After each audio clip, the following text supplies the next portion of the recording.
Hello hello hello voice clear છે ભાઈ ઓનલાઈનમાં ચેટ બોક્સમાં આન્સર લખજો એક વખત વોઇસ ક્લિયર છે સર એવરીવન કેટલા ફર્સ્ટ ટાઈમ છે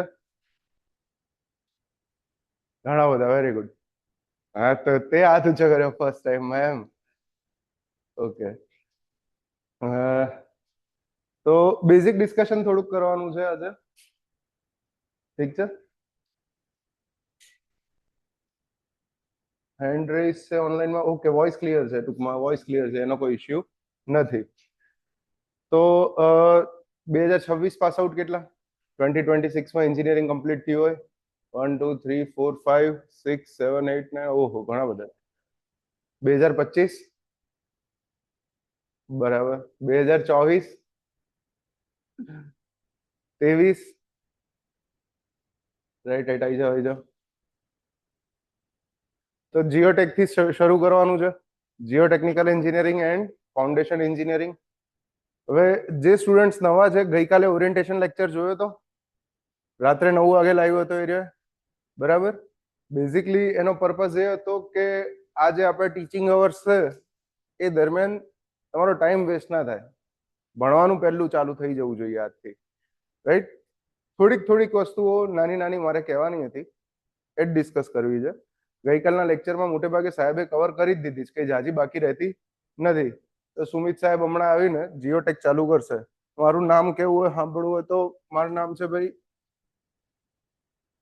પાર્થ બરાબર મેં 2017 ની અંદર બી સિવિલ કમ્પ્લીટ કર્યું એસવીએનઆઈટી સુરતથી ત્યારબાદ 2021માં જીપીએસસી આસિસ્ટન્ટ એન્જિનિયરની એક્ઝામ ક્લિયર કરી અને હાલ હું ઇરિગેશન ડિપાર્ટમેન્ટમાં જ એ તરીકે કામ કરું છું રાઈટ લગભગ 5 વર્ષ થયા અને આ જીપીએસસી ના ફિલ્ડથી હું લગભગ ત્યારથી 2017 થી ગણી લો ને એટલે 9 યર્સથી જીપીએસસી સાથે જોડાયેલો છું અને ટીચિંગ ફિલ્ડમાં તો મે બી 13 યર્સથી કોલેજમાં તો ત્યારથી ભણાવવાનું ચાલુ હતું આઈઆઈટી જેઈ માટે ને બધા માટે ઠીક છે તો ક્વોલિફિકેશનમાં તમારે કોઈને બીજું કંઈ પૂછવું હોય તો પૂછજો પર્સનલ સવાલો પૂછવાની એ છૂટ છે આપણે ઠીક છે અને આઈ ગેસ કેટલા લોકો રેફરન્સ થી આવ્યા છે અહીંયા આગળ નવા છે એમાં ઓકે રેફરન્સ સિવાયના કોઈ કે ડાયરેક્ટ આવીને બેસી ગયું હોય ભાઈ ઓનલાઈનમાં પણ જવાબ આપવાની છૂટ ચેટ બોક્સમાં લખો ચેટ લખો કોઈ ટેન્શન નથી બરાબર ઓનલાઈનમાં જવાબ આપવાની છૂટ કોઈ ડાયરેક્ટ બેઠું હોય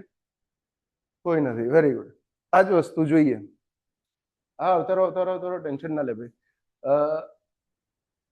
જેટલા લોકો રેફરન્સ થી આવ્યા છે એને ઓલરેડી એનો માહોલ થોડો ઘણો આઈડિયા હશે આપણે શું કરીએ છીએ આપણે કઈ રીતનું કામ કરીએ છીએ તો જેટલું તમને ભણાવીએ છીએ આ વખતે થોડીક 2-4 વસ્તુઓ નવી એડ કરી છે એક તો કે આ જે મટીરિયલ તમે જોવો છો આ મટીરિયલ તમારી પાસે કલરમાં આવવાનું છે આ વખતે જે લોકોને જૂનું મળી ગયું હોય બરાબર છે મહેરબાની કરીને પાછા આવતા નહીં સાહેબ અમને કલર કોપી આપજો ઠીક છે નવા સ્ટુડન્ટ્સને કલર કોપી મળવાની છે મટીરિયલમાં સામાન્ય થોડો ઘણો સુધારો હશે સુમિત સર ચોકડી ના સુમિત સર રાખભાઈ સુમિત સર રાખ મટીરિયલમાં સામાન્ય થોડો ઘણો સુધારો હશે એ કરી દેવાનો છે શેના માટે ટાર્ગેટ કરીએ છીએ આજે પહેલો દિવસ છે તો પહેલા દિવસે મારે ટાર્ગેટ ફિક્સ કરાવડાવો છે ઠીક છે ટાર્ગેટ શેના માટે કરો છો પહેલો ટાર્ગેટ એ હોવો જોઈએ કે વિધિન અ યર મારા હાથમાં જોબ હોવી જોઈએ આજે આ બેચ ચાલુ કરી છે તો પહેલો ટાર્ગેટ કારણ સિમ્પલ છે લ્યા કે તમે 4 વર્ષ તો બીઈ માં કાઢ્યા 26 હોય કે 25 હોય અગર 25 હોય તો એના પછી 1 વર્ષ તો પૂરું થવા આવ્યું 1 યર એડ થઈ ગયું રાઈટ અને 4 વર્ષની ફી તો મમ્મી પપ્પાએ ભરી તમને એન્જિનિયર બનાવવા માટે બરાબર હવે શરમ કેવી આવે કે એન્જિનિયર તો 4 વર્ષે બની ગયા પણ એન્જિનિયરિંગની એક્ઝામ ક્લિયર નહીં થતી સાહેબ એટલે કોચિંગ કરવું પડે છે કોઈ વાંધો નહીં આપણે એ જ કરવાનું છે બને એટલું સિમ્પલ રાખશું સિમ્પલની અંદર 3 સ્ટેપ પ્રોસેસ છે આ 3 સ્ટેપ પ્રોસેસને રેગ્યુલરલી રિગ્રસલી 6 મહિના સુધી ફોલો કરવાની છે જ્યાં સુધી ક્લાસ ચાલે ત્યાં સુધી આ પ્રોસેસ ફોલો થવી જોઈએ કઈ પ્રોસેસ છે 3 સ્ટેપ સિમ્પલ પ્રોસેસ એક રેગ્યુલર લેક્ચર અટેન્ડ કરો જેટલા લોકો ઓફલાઈનમાં છે અહીંયા આગળ એક વસ્તુ એ પણ સમજો કે 8મા 9મા 10મા વાળી સિસ્ટમ નથી કે જેમ તમને યાદ હોય 10મામાં કે 11મામાં ટ્યુશનમાં જતા હતા અને ટ્યુશનમાંથી ગુલ્લી મારો સાહેબને ખબર પડે તો સાહેબ ઘેર બાપાને ફોન કરે બરાબર એ બાપા ટ્યુશને આવે પણ જ્યારે આપણને સાહેબ પણ જ્યારે, અહીંયા એવી સિસ્ટમ નથી. તમે બધા એડલ્ટ છો, ક્લાસમાં પણ એડલ્ટ લેવલની વાતો થશે, રાઈટ? કહેવાનો અર્થ એ કે મેન ટુ મેન વાત કરીએ છીએ આપણે, રાઈટ? હું તમને એક વસ્તુ કહીશ, આ તમારા માટે સારી છે, તમારા મગજ છે કેપેબલ એનાલિસિસ કરવા માટે. તમે 21 ક્રોસ કરેલા છો, સરકારે તમને એ કહી દીધું કે તમે સરકારે પસંદ કરી શકો છો અને ઘરવાળીએ પસંદ કરી શકો છો, બરાબર? બેઉ સરકાર ચલાવી શકો છો. હવે હું ત્રીજો ન થાવ તો કહેવા માટે કે તમારી જિંદગી કેમ ચલાવવી. હું તમને ડાયરેક્શન આપીશ. અહીંયા આગળ બધા સાહેબ ડાયરેક્શન આપશે, કોઈ તમને એન્ફોર્સ નહીં કરે, કોઈ પણ ટાઈપની વસ્તુ એન્ફોર્સ નહીં કરે. કહેશે રેગ્યુલર લેક્ચર અટેન્ડ કરવાનો પર્પઝ એ છે કે ઘણી વખત એવું ઓબ્ઝર્વ કરીએ છીએ કે બેચ જ્યારે સ્ટાર્ટ થાય ને ત્યારે સ્લો પેસમાં ઘણા બધા સ્ટુડન્ટ જોડાય છે, ક્લાસરૂમની અંદર પણ આવે છે. 2 મહિના થઈ ગયા, ફી ભરાઈ ગઈ, હવે કંટાળો આવે છે વાંચવાનો. 2-3 મહિના પછી ક્લાસ મૂકી દીધા. ગાંધીનગર છો, ગાંધીનગર ઉપયોગ કરો, ગાંધીનગરનો વાંચવા માટે. રખડવાનું ચાલુ નથી કરવાનું. લાઇબ્રેરીની અંદર ગ્રુપ બનાવો. તમારું જો ગ્રુપ હોય તો એ પોઝિટિવ ગ્રુપ રાખો કે જે એક્ઝામ ઓરિએન્ટેડ હોય. અગર ગ્રુપમાં કોઈ એવું કહે છે કે ભાઈ નથી વાંચવું, આજનો લેક્ચર બંક કરો, તો પેલા 2 લાફા મારો, બરાબર છે? કેમ કે એક લેક્ચરના કેટલા રૂપિયા થાય છે તમે ડિવાઈડ કરી દેજો ડાયરેક્ટ તમારી ફી થી. નંબર ઓફ લેક્ચર્સ કેટલા હશે એટલે ખબર પડશે તમને, રાઈટ? આ સિમ્પલ વસ્તુ એના માટે છે કે લેક્ચર બંક નહીં કરો. જેટલા લોકો રેગ્યુલર ઓનલાઈન સ્ટુડન્ટ્સ છે, જેટલા લોકો ઓનલાઈન જોડાયા છે હાલ, એમને ખાસ સૂચના છે કે ઓનલાઈનમાં આ આદત, રેગ્યુલર લેક્ચર કરવાની આદત તો રાખજો, પણ ભૂલમાં પણ ઓનલાઈનમાં રેકોર્ડેડ જોવાની આદત ના રાખતા.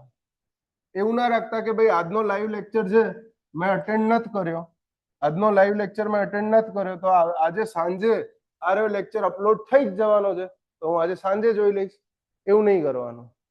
સવારનો ટાઈમ 8 વાગ્યાનો લેક્ચરનો છે, આ સવારનો 8 વાગ્યાનો ટાઈમ હમણાં થોડાક દાડા હશે, 10 દાડા 15 દાડા હશે, એના પછી 7:30 થશે, એના પછી 7 વાગશે. કેમ? શરૂઆતમાં પહેલા તમારી ગાડી રાઉસ કરાવવાની છે આપણે, ઠીક છે? નવી ગાડી ખરીદી હોય તો કે સાહેબ પહેલા 500 કિલોમીટર સુધી હળવે હળવે હાંકજો, પછી ક્લચ મારજો. તો કોઈએ નવી ગાડી ચલાવી હોય તો ખબર હશે. બીજું કે રેકોર્ડેડ, પહેલું સ્ટેપ તો ભાઈ લેક્ચર રેગ્યુલર અટેન્ડ કરો, રેકોર્ડેડ લેક્ચર પર બિલકુલ વેઇટેજ ના આપો. ત્રીજી વસ્તુ રિવિઝન. જય અંબે. રિવિઝન ડેલી, રોજનું રોજ રિવિઝન થવું જોઈએ. મતલબ આજે અગર સાહેબ આવીને 5 પેજ ભણાઈ જાય છે તો આજે રાત્રે મારી આંખ બંધ થાય, હું સુવા જઉં એના પહેલા એ 5 પેજ મારા આંખ સામેથી નીકળવા જોઈએ. આ કમ્પલસરી નિયમ છે. 6 મહિના સુધી આ બધા નિયમો પાડવાના છે, ઠીક છે? અગર જેટલું પણ સાહેબે ભણાવ્યું છે આજે ને આજે રિવાઇઝ કરો. એનું રીઝન એક મસ્ત છે. તમને એવું લાગતું હશે કે આ એક્સ્ટ્રા છે, એનું એક મસ્ત રીઝન એ છે કે અગર તમે આજે જ ઘેર જઈને વાંચશો ને તો તમારા જે ડાઉટ હશે એ ડાઉટ આજે ને આજે આવશે, અને કાલે જયારે લેક્ચરમાં આવશો ત્યારે સાહેબની બોચી પકડીને પૂછશો, સાહેબ આ ના ખબર પડી, સમજાવો.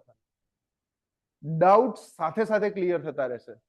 અગર ભૂલમાં રેકોર્ડેડ વાળી વસ્તુ પર ગયા, સબ્જેક્ટ પૂરો થઈ ગયો, સોઇલ મિકેનિક્સ આખો, જીઓટેકનિકલ એન્જિનિયરિંગ, બરાબર? 15 દાડા લાઈવ ભણ્યા, 15 દાડા બહાર ફરીને આવ્યા, 15 દાડાના ક્લાસ છૂટી ગયા, 15 દિવસનું પછી રેકોર્ડેડ માંથી જોવો છો તો તકલીફ એક જ પડવાની છે, સબ્જેક્ટ પતી ગયો છે, તમારા ડાઉટ્સ જનરેટ થાય છે, તમે ડાઉટ્સ પૂછતા પણ નથી.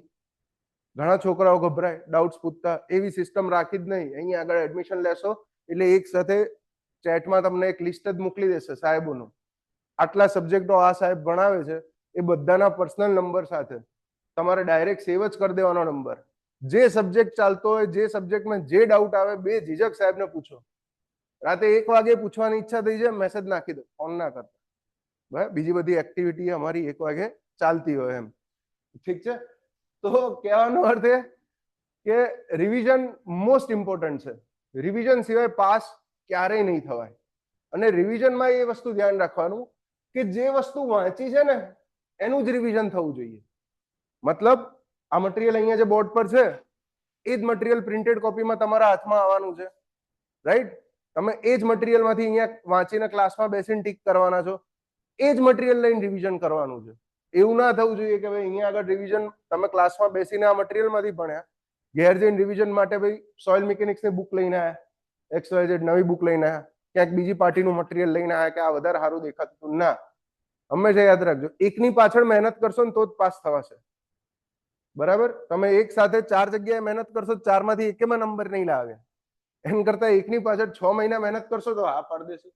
બીજી વસ્તુ જોઈ લો કે આ લેક્ચર અને રિવિઝન બે વસ્તુની વાત કરી, અને ત્રીજી મોસ્ટ ઇમ્પોર્ટન્ટ વસ્તુ છે કે જેનાથી પાસ થવાય છે, એક્ઝામમાં માર્ક લવાય છે, એમસીક્યુઝ ની પ્રેક્ટિસ. એમસીક્યુ ની પ્રેક્ટિસ. આ ત્રણ વસ્તુ અગર તમે રિલિજિયસલી 6 મહિના ફોલો કરશો, રિલિજિયસલી મતલબ ધર્મમાં પેલું લખે નિયમની જેમ, બરાબર, કે દિવસમાં 5 વાર નમાઝ પઢવાની, બરાબર, ખાતરીજના દાડે કે ભાઈ મુરાદ કરવાનું, હડ લઈને જવાનું, લખેલું હોય ને એ ટાઈપે 6 મહિના સુધી આ ત્રણ વસ્તુ ફોલો કરવાની. એમસીક્યુ માં શું સોલ્વ કરશો? તો એમસીક્યુ માં બે બુક છે, લખી લેવું હોય તો લખી લેજો, વસાવી હોય તો વસાવી લેજો. યુવા 1 અને યુવા 2 આ જીપીએસસી ના પીવાયક્યુઝ છે. આ યુવા 1 જે બુક છે એમાં 2017 થી લઈને લગભગ 2022 સુધી જીપીએસસી ની જેટલી એક્ઝામ્સ લેવાય એના પ્રીવિયસ યર ક્વેશ્ચન્સ છે, અને યુવા 2 બુક ની અંદર 2022 થી લઈને 2024 સુધી જેટલી એક્ઝામ લેવાય એના પ્રીવિયસ યર ક્વેશ્ચન્સ છે. લોકોની બેચ બી પતી જાય એટલે જ એના પીવાયક્યુઝ છે, રાઈટ? તો આ બંને વસ્તુ, આ બંને બુક્સ તમારા હાથમાં હાલ જેટલી વહેલા લઈ લો એટલી લઈ લો. અને આને કઈ રીતે સોલ્વ કરશો? હવે એમસીક્યુ સોલ્વિંગ માટે પણ નિયમ છે. એક સિમ્પલ નિયમ એ છે, ઘણા લોકો એવું કરે કે ના સર આ બે બુક તો મારા માટે ઇનફ નથી, મારે બીજી હજી વધારે બુક સોલ્વ કરવી છે. કશો વાંધો નહીં, સોલ્વ કરો, પણ આ બે બેર મિનિમમ છે. મિનિમમ આ બે બુક તો સોલ્વ કરી જ હોવી જોઈએ. અને એના માટે કહું છું કે આ સિવાય પણ એમસીક્યુ તમને ક્લાસમાં સોલ્વ કરાવવામાં આવશે, તમારા એપ્લિકેશન પર ચેપ્ટર વાઇઝ એમસીક્યુ ની ટેસ્ટો અપલોડ થશે, તમારા ક્લાસરૂમની અંદર એમસીક્યુ ની ટેસ્ટ પણ રાખવામાં આવશે, બરાબર? ક્યારેક સાહેબનો મૂડ ચાલ્યો કે આજે હવાર નથી ઉઠવું તો શું થઈ જશે તમને ખબર નહીં હોય, અને અહીંયા ક્લાસમાં આવશો, પ્રિન્ટેડ પેપર હાથમાં આવી જશે 50 માર્ક જેટલા ચાલ્યા છે, 5 ચેપ્ટર ચાલ્યા તો 5 ચેપ્ટરની 50 માર્કની ટેસ્ટ હાથમાં આવી ગઈ. રજા નહીં હોય આપણા ત્યાં, એ પણ મગજમાં રાખજો. આ બેર મિનિમમ કીધી. જેને બીજા એમસીક્યુ સોલ્વ કરવાનો શોખ છે કશો વાંધો નહીં. મોટા ભાગે પેસ કઈ રીતની હોય કે હાલ માની લો કે ચેપ્ટર 1 ચાલે છે સોઇલનું, તો ચેપ્ટર 1 ચાલવામાં 2 દિવસ નીકળી ગયા. જેવું ચેપ્ટર 1 કમ્પ્લીટ થાય છે તરત જ આ બંને બુકમાંથી સોઇલના ચેપ્ટર 1 ના બધા એમસીક્યુ સોલ્વ થઈ જવા જોઈએ તમારથી. અગર ડાઉટ આવતો હોય તો બીજા દિવસે ડાઉટ લઈને પણ સોલ્વ કરી દેવાના, સાહેબ જોડે પૂછીને. સાહેબ બેઠા જ છે એ વસ્તુ માટે. મતલબ કહેવાનો અર્થ કે સોઇલ મિકેનિક્સ અગર મારું કમ્પ્લીટ થાય છે 1 મહિનાની અંદર, તો સાથે સોઇલ મિકેનિક્સની આ બંને એમસીક્યુ બુક પણ કમ્પ્લીટ થઈ જવી જોઈએ, સાથે જ પતી જવી જોઈએ, રાઈટ? આ ટાઈપની સિસ્ટમ રાખવાની છે સળંગ 6 મહિના સુધી. કઈ ત્રણ વસ્તુ પર ફોકસ કરવાનું છે? એક તો પહેલા લેક્ચર રેગ્યુલર અટેન્ડ કરવાના, રિવિઝન રોજ કરવાનું, અને એમસીક્યુની રેગ્યુલર પ્રેક્ટિસ કરવાની. હવે હમણાં ગઈકાલે પરમ દિવસે એક્ઝામ હતી કે આરઈએ જીએસ ક્લાસ 1-2 વાળી, કેટલા લોકોએ અપિયર થયા હતા પ્રિલિમ્સ ની અંદર? ઘણા બધા થયા હતા. કેટલા લોકોએ ફોર્મ નતું ભર્યું? બાકી બધાએ ફોર્મ નતું ભર્યું. કેમ નતું ભર્યું? તમે તો એલિજિબલ હતા, આઈડિયા નતો? શરમાશો નહીં યાર, બોલવાનું રાખો. હું ભલે દેખાઉં છું ખતરનાક એમ, બરાબર, માણસ તો પૂકી જ છું અંદર, એટલે શરૂઆતમાં કેવું પડે, પછી વાંધો ના આવે, 2-4 લેક્ચર મારા જશે એટલે, રાઈટ? એના પછી તકલીફ નથી પડતી. તો કહેવાનો અર્થ એ છે કે હાલ એક એક્ઝામનું ફોર્મ ભરાવાનું ચાલુ છે, ઓલરેડી આઈડિયા છે. કઈ છે ભાઈ? GWSSB AE. કેટલી જગ્યા છે? 175 જગ્યાઓ છે ભાઈ, બહુ મસ્ત ચાન્સ છે, રાઈટ? અને ક્યારે એક્ઝામ ક્યારે છે? 26 જુલાઈએ જીએસ છે, 30 ઓગસ્ટે ટેકનિકલ છે. જેટલા પણ નવા સ્ટુડન્ટ છે જેને અત્યાર સુધી જીપીએસસી ની એક્ઝામ એક પણ વખત જીપીએસસી ની એક્ઝામ નથી આપી, એમને હું ખાસ સજેસ્ટ કરું છું કે પહેલા જઈને આ GWSSB નું ફોર્મ ભરી આવો. મગજમાં એ ના રાખો કે આ 3 મહિનામાં મારો ટાર્ગેટ ક્લિયર થશે કે નહીં થાય. મગજમાં એ રાખો કે તમે નેટ પ્રેક્ટિસ કરવા જવાના છો, બરાબર? તમે લોકો અગર ફર્સ્ટ ટાઈમ જીપીએસસી ની તૈયારી કરો છો તો આનું ફોર્મ 19 તારીખ સુધી, 19 મે સુધી ભરાવાનું છે. આજે 12 તારીખ થઈ, હજી અઠવાડિયાનો ટાઈમ છે, બરાબર. પહેલા GWSSB નું જઈને આજે બધા ફોર્મ ભરી દેશે. કેમ? એવું નથી કે 3 મહિનામાં સિલેબસ, 3 મહિનામાં સિલેબસ પતવાનો નથી. 3 મહિનામાં જેટલો સિલેબસ ચાલે છે, જેટલા સબ્જેક્ટ તમારા તૈયાર થાય છે, એ સબ્જેક્ટ તૈયાર કરીને પછી જાઓ, એટલા સબ્જેક્ટની એક્ઝામ આપવા જાઓ, રાઈટ. એનાથી ફરક શું પડશે? આનાથી તમને એ આઈડિયા આવશે કે પેપર કઈ ટાઈપનું આવે છે, જીપીએસસી નો માહોલ કેવો હોય છે. એટલે આ મીંડા કરવામાં ટાઈમ કેટલો જાય છે? છેલ્લે તો મીંડા જ કરવાના છે ને, બરાબર, કાણ જ પૂરવાના છે, રાઈટ. એના પછી આ વખતે એવું કર્યું હતું, સ્કેચ પેન લઈ લીધી હતી, બરાબર. પેલી બોર્ડ પર લખાઈ ગઈ ને જાડી માર્કર. મારે પરીક્ષા હતી હમણાં પરમ દાડે, હું આપવા ગયો હતો, ઠીક છે. મેં આપી પરીક્ષા, પણ કઈ બહુ મજા ના આવી. એટલે પ્રિલિમ્સ નીકળશે, મેન્સ જોઈએ હવે પ્રિલિમ્સ નીકળે કે નહીં જોવું પડે. પહેલા પેપરમાં તો થાય છે 80-90 જેવા માર્ક થયા.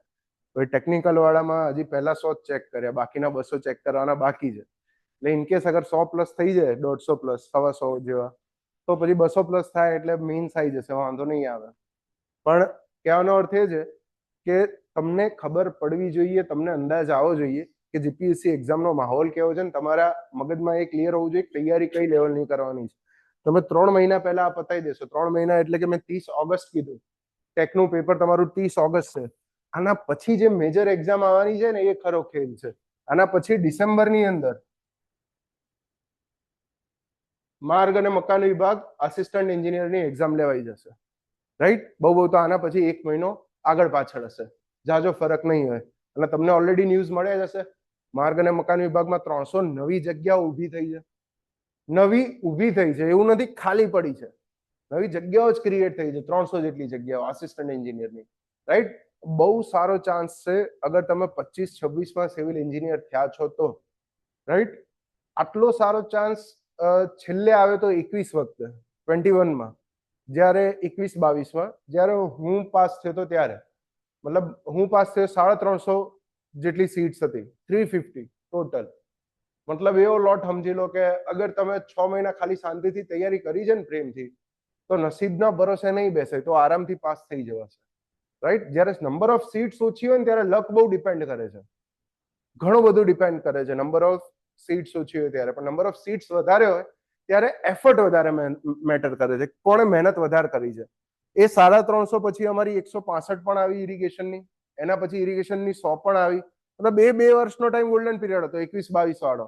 પછી 23 થી જગ્યાઓ આવતી ઓછી થઈ ગઈ ઇરિગેશન આરએનબી ની, 23-24 થી ઘટી ગઈ, ખાસી એવી રિડ્યુસ થઈ ગઈ, રાઈટ. પણ હવે પાછો એ મોકો આવ્યો છે. GWSSB 175 લઈ લો, આરએનબી પાછી નીકળવાની છે. ઘણા તો એવા મહાનુભાવ છે, 5 ઇન્ટરવ્યુ પેન્ડિંગ છે. હવે આગળ બધી એક્ઝામ ગઈ, ઇરિગેશન, આરએનબી, GWSSB ત્રણેયમાં ઇન્ટરવ્યુ, GES 1-2 એની અંદર પણ ઇન્ટરવ્યુ, જીપીસીબી તો ગણતા જ નહીં આપણે, બરાબર છે. જીપીએસસી ને હાલ સિચ્યુએશન એવી છે કે ઇન્ટરવ્યુ પેન્ડિંગ ચાલે છે, બરાબર છે. 350 માટે ફોર્મ બાકી હશે ને, કઈ 350 માટે ફોર્મ બાકી હશે? 350 પૂરી થઈ ગઈ, 2021 ની વાત કરું છું. આના માટે ફોર્મ બાકી હશે.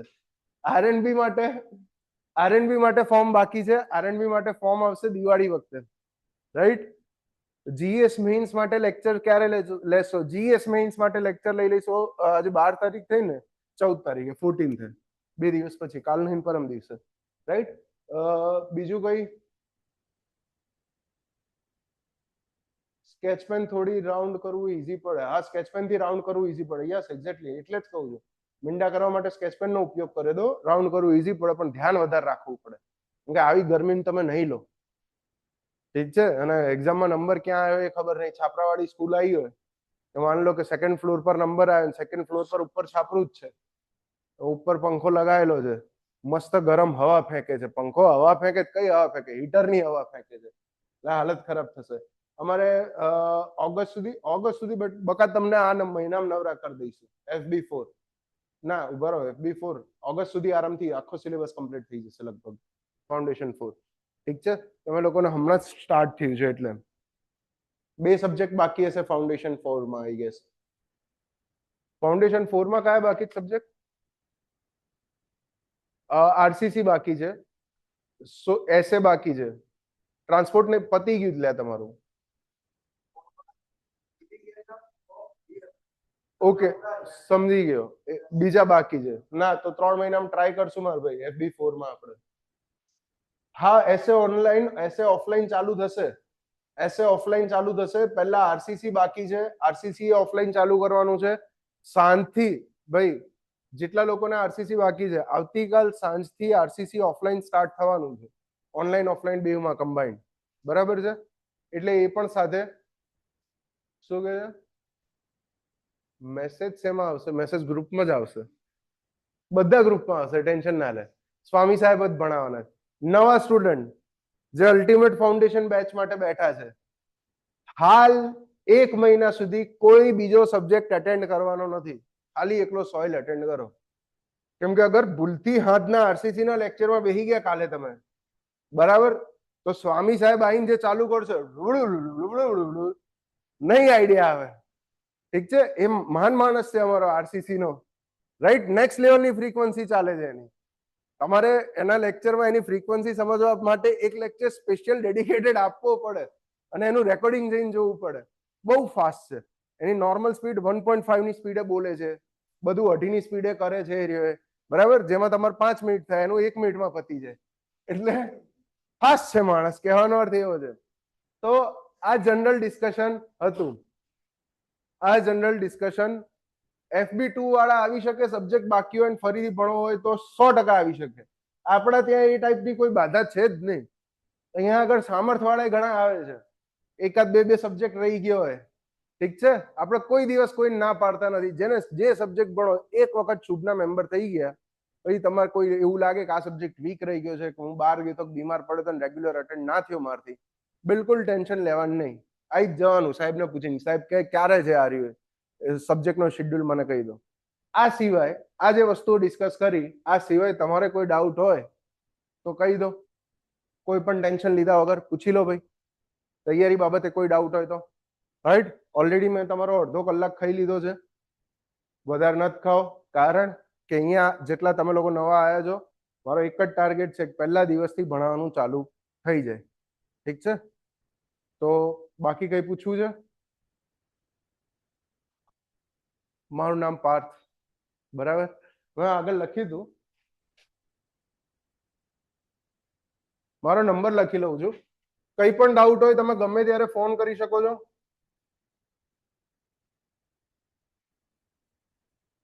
તમે વોટ્સએપ મેસેજ કરો એનો પણ કઈ વાંધો નહીં, પણ એક વસ્તુ ખાલી એ ધ્યાન રાખવાની, વોટ્સએપ મેસેજ કરીને પોતાનું નામ ને બેચ લખજો, બરાબર? તો મને નંબર સેવ કરતા ફાવે, મને ખબર પડે કયો સ્ટુડન્ટ મેસેજ કરે છે. તમારી પાસે બધા નંબર સેવ ના હોય. એકેડેમીના નંબર ઓલરેડી તમારી પાસે છે જ, એવું હું માની લઉં છું. એકેડેમીનો નંબર ઓલરેડી તમારી પાસે છે જ, રાઈટ? ફીઝ માટે T2 પ્રહાર બેચના છો. એકેડેમી એક વખત ફોન કરજે. ફીઝ માટે કઈ તમારે જાણવું હોય તો એકેડેમીનો નંબર પણ લખી દઉં છું, 90-239-77-7-47. ઠીક છે? તમને ફીઝ માટે જાણકારી આપશે. કરાવી દેશે આ વખતે, ટેન્શન ના લે. આ વખતે કરાવી દેશે, બરાબર છે? સુમિત સાહેબને બોલાવીએ, રુચિત સાહેબને. ગુડ મોર્નિંગ એવરીવન, બરાબર છે? Thank you very much. Ruchit સાહેબ આવશે.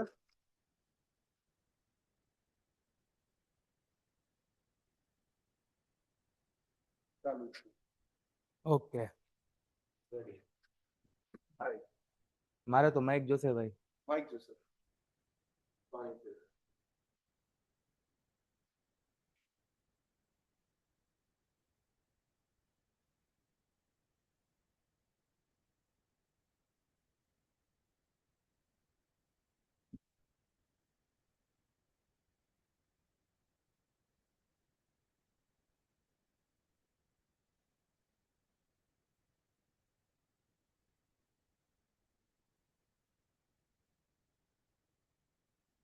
Very very good morning. મજામાં? બધાનો હવે કે જૂના છે, જે જૂના છે જૂના. તમે આજે ખોટા આવી ગયા. નવા થોડુંક માર્ગદર્શન આપવાનું તો તમારો થોડો ટાઈમ બગડે. હે મજા આવે નહીં? રોજ રોજ ભણવાનું. તો ભાઈ ઘણી બધી વાતો સાહેબે ઓલમોસ્ટ બધું ક્લિયર કરી દીધું, બરોબર? તો આપણે થોડું થોડું ચાલુ કરીએ. ઓવરઓલ આપણે જીઓ ટેકનિકલ એન્જિનિયરિંગ ની વાત કરશું. તમે જોવા જાવ તો સિવિલ એન્જિનિયર માટે સોઇલ કેટલી ઇમ્પોર્ટન્ટ છે. જો, ઉઠવાનો ટાઈમ હવે રહ્યો મારો. આ તો આજે વહેલું ઉઠાઈ ગયો. બંધ કરી દઈએ આને જરીક.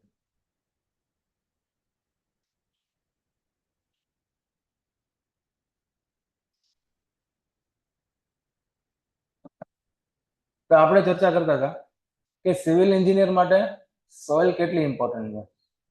કેટલી જગ્યાએ આપણે સોઇલ સાથે ડીલ કરવાનું થાય, અથવા તો એવું પૂછ્યા કે કેટલી જગ્યાએ સોઇલ સાથે ડીલ કરવાનું ના થાય. આગળ જઈને તમે કોઈ પણ ડિપાર્ટમેન્ટ જોઈન કરો, GWSSB હોય કે ઇલેક્ટ્રિસિટી બોર્ડ હોય કે પછી રોડ એન્ડ બિલ્ડિંગ હોય, ઇરિગેશન હોય, કોઈ પણ ડિપાર્ટમેન્ટ હોય, બધી જગ્યાએ જોબ તો તમારી સિવિલ એન્જિનિયરની જ રહેવાની, બરોબર. અમુક લોકો કરતા હોય છે બે બાજુ તૈયારી, ઓલા વહીવટીમાં તૈયારી કરતા હોય, એસઓ, ડીવાયએસઓ, જુનિયર ક્લર્ક, પછી અલગ અલગ જાત જાતની આવતી હોય એની આપતા હોય એક્ઝામ. પણ મેઇનલી આપણે તો ટાર્ગેટ તો સિવિલનો જ છે, બરોબર. તો ટાર્ગેટ એ જ રાખો કે ભાઈ આપણે સિવિલની ટેકનિકલ પરીક્ષા પાસ કરવાની છે. તો આપણે જે પણ જગ્યાએ જઈએ રોલ આપણો સિવિલ એન્જિનિયરનો રહેવાનો છે. સિવિલ એન્જિનિયરનો રોલ રહેવાનો હોય તો આપણે કોઈ પણ પ્રકારના સ્ટ્રક્ચર સાથે ડીલ કરવાનું આવે. કોઈ પણ પ્રકારનું સ્ટ્રક્ચર હોય, ચાહે એ રોડ હોય કે પછી ડેમ હોય કે પછી બિલ્ડિંગ હોય કે પછી કોઈ પણ XYZ પ્રકારનું સ્ટ્રક્ચર હોય, સોઇલ એમાં સૌથી ઇમ્પોર્ટન્ટ હોવાની છે. શું કામ? કારણ કે અલ્ટિમેટલી જેટલો લોડ આવવાનો છે એ બધો લોડ જવાનો છે ક્યાં? સોઇલમાં, બરોબર. આપણે આરસીસી ની અંદર અલગ અલગ કમ્પોનન્ટ્સ ડિઝાઇન કરવાનું સ્ટડી કરીએ, જેમ કે સ્લેબ, બીમ, કોલમ, આ બધી વસ્તુ ડિઝાઇન કરવાનું સ્ટડી કરીએ. ઇન્ટરવ્યુની અંદર બધા લોકો જે ક્વેશ્ચન્સ પૂછે કે ભાઈ સિમ્પલ ક્વેશ્ચન પૂછે કે ભાઈ બીમ એટલે શું થાય. બીમ એટલે શું થાય? વસ્તુ કેવી છે કે બીમ એટલે તો આમ ઉપર દેખાય એ બીમ, એને ડિફાઇન કઈ રીતના કરવો? તો કે ભાઈ એક સ્ટ્રક્ચરલ મેમ્બર છે કે જે સ્લેબનો લોડ પોતાની અંદર ટ્રાન્સફર કરે અને પોતાના પર આવતો લોડ કોલમની અંદર નાખે. એ વાળું વચ્ચેનું સ્ટ્રક્ચર બીમ છે. સ્લેબ શું છે કે જે લાઈવ લોડ અને ડેડ લોડને કલેક્ટ કરીને બીમની અંદર ટ્રાન્સફર કરે. પછી એ લોડ બીમ કોલમની અંદર ટ્રાન્સફર કરે. કોલમ એ લોડ ફાઉન્ડેશનમાં ટ્રાન્સફર કરે. ફાઉન્ડેશન અલ્ટિમેટલી એ લોડ ક્યાં ટ્રાન્સફર કરે? સોઇલમાં. સોઇલ ક્યાં ટ્રાન્સફર કરે? સોઇલ પોતે સહન કરે. સોઇલ શું કરે? સહન કરે. તો જેટલા પણ સ્ટ્રક્ચરલ મેમ્બર છે એ બધા લોડ એકબીજાની ઉપર શું કરતા હોય? ટ્રાન્સફર કરતા હોય. પણ સોઇલ એકમાત્ર એવી વસ્તુ છે કે જે લોડ ટ્રાન્સફર કરવાના બદલે લોડને શું કરે છે? સહન કરે છે. એટલા માટે આપણે સોઇલની અંદર છે ને બેરિંગ કેપેસિટી શબ્દ વાપરવામાં આવે છે. સાંભળ્યું છે આ શબ્દ? બેરિંગ કેપેસિટી એટલે સહન શક્તિ, બરોબર. સહન કરવાની ક્ષમતા. શું સહન કરવાની ક્ષમતા? લોડ સહન કરવાની ક્ષમતા, સ્ટ્રેસ એક્ઝર્ટ કરવાની ક્ષમતા, રાઈટ. તો જેટલા પણ લોડ આવે છે અલ્ટિમેટલી બધા સોઇલ ઉપર જાય છે, અને સોઇલ એકમાત્ર એવી વસ્તુ છે કે જે લોડને ટ્રાન્સફર નથી કરતી પણ એ સહન કરે છે. અલ્ટિમેટલી સહન કઈ રીતના કરે? તો કે એ પણ ગ્રેઇન ટુ ગ્રેઇન લોડને ટ્રાન્સફર જ કરે છે. સોઇલની એક ગ્રેઇન બીજા ગ્રેઇન પર ટ્રાન્સફર કરે, બીજી ગ્રેઇન ત્રીજા ગ્રેઇન પર ટ્રાન્સફર કરે, ત્રીજી ગ્રેઇન ચોથા ગ્રેઇન પર ટ્રાન્સફર કરે. પણ સોઇલને આપણે ગ્રેઇન તરીકે નથી ભણતા, પણ એઝ અ હોલ સિસ્ટમ તરીકે ભણીએ છીએ. તો એવી રીતના એને આપણે લોડ બેરિંગ કેપેસિટી ભણીએ છીએ અથવા તો લોડ સહન કરવાની ક્ષમતા તરીકે ભણીએ છીએ. પછી આપણે રોડ બનાવીએ તો રોડ બનાવતા પહેલા આપણે સૌથી પહેલા શું તૈયાર કરીએ? એનો બેઝ તૈયાર કરીએ, રાઈટ. હાઈવે હોય તો હાઈવે ની અંદર આપણે શું સૌથી પહેલા તૈયાર કરીએ? હાઈવે એટલે થોડુંક એલિવેટેડ હોય એને હાઈવે કહેવાય. હાઈ એટલે ઉપર એલિવેશનમાં.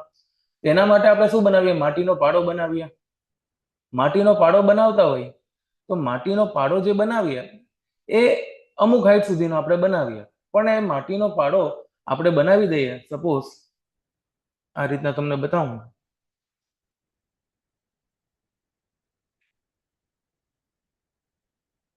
આવી રીતના કંઈક આપણે એમ્બેંકમેન્ટ બનાવીએ.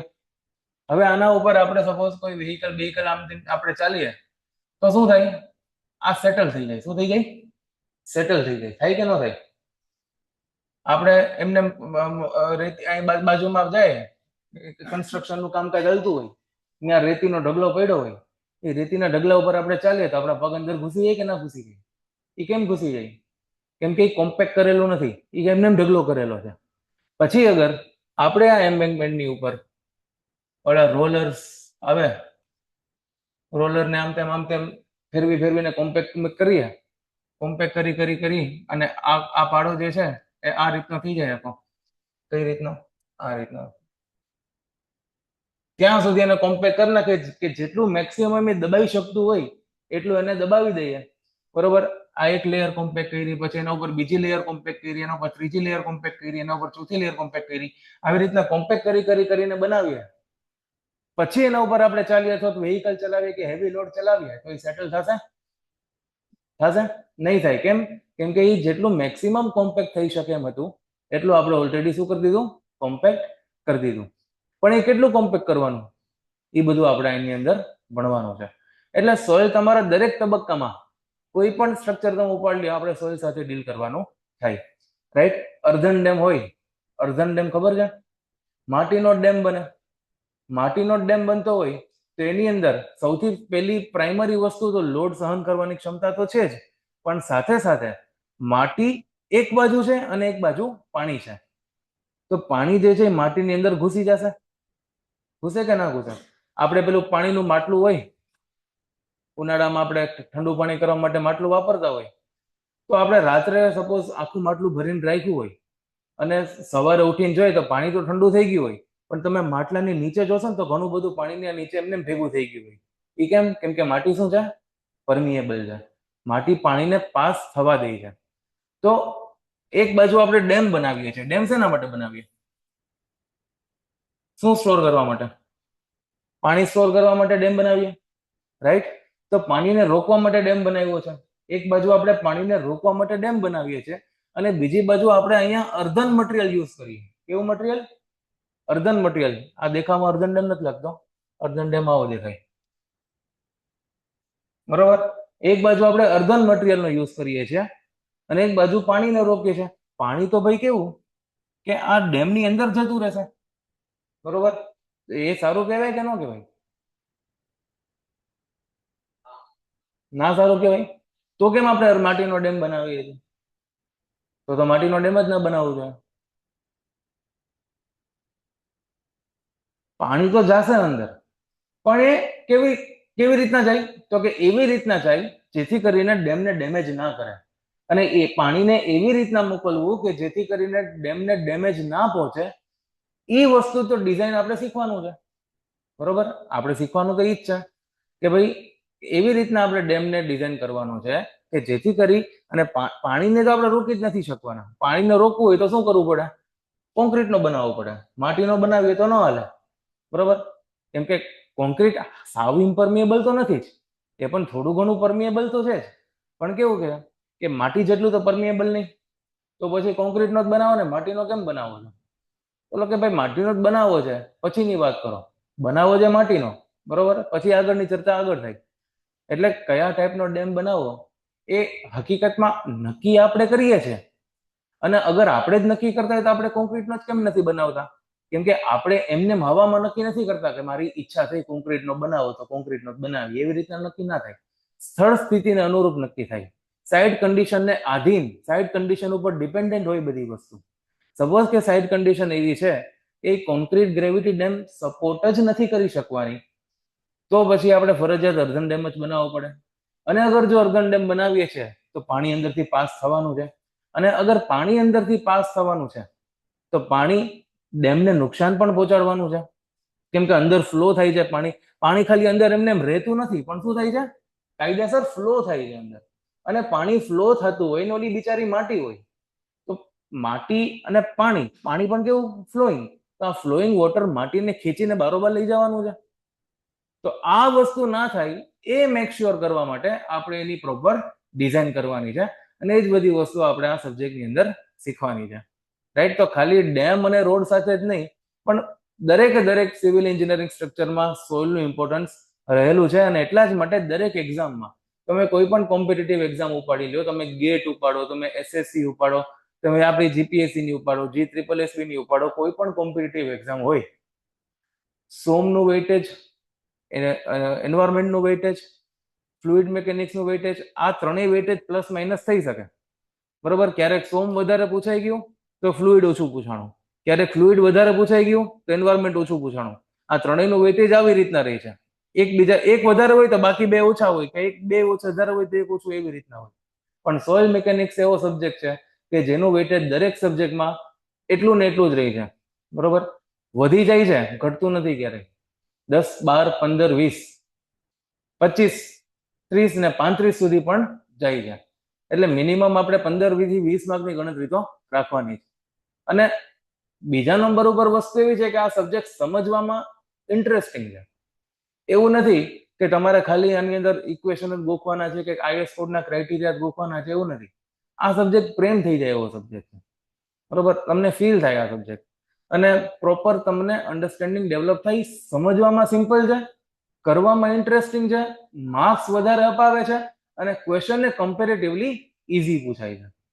એટલે ટૂંકમાં કહેવા જઈએ તો આ સબ્જેક્ટ તમને મેક્સિમમ માર્ક્સ સ્કોર કરાવી શકે એવો સબ્જેક્ટ છે.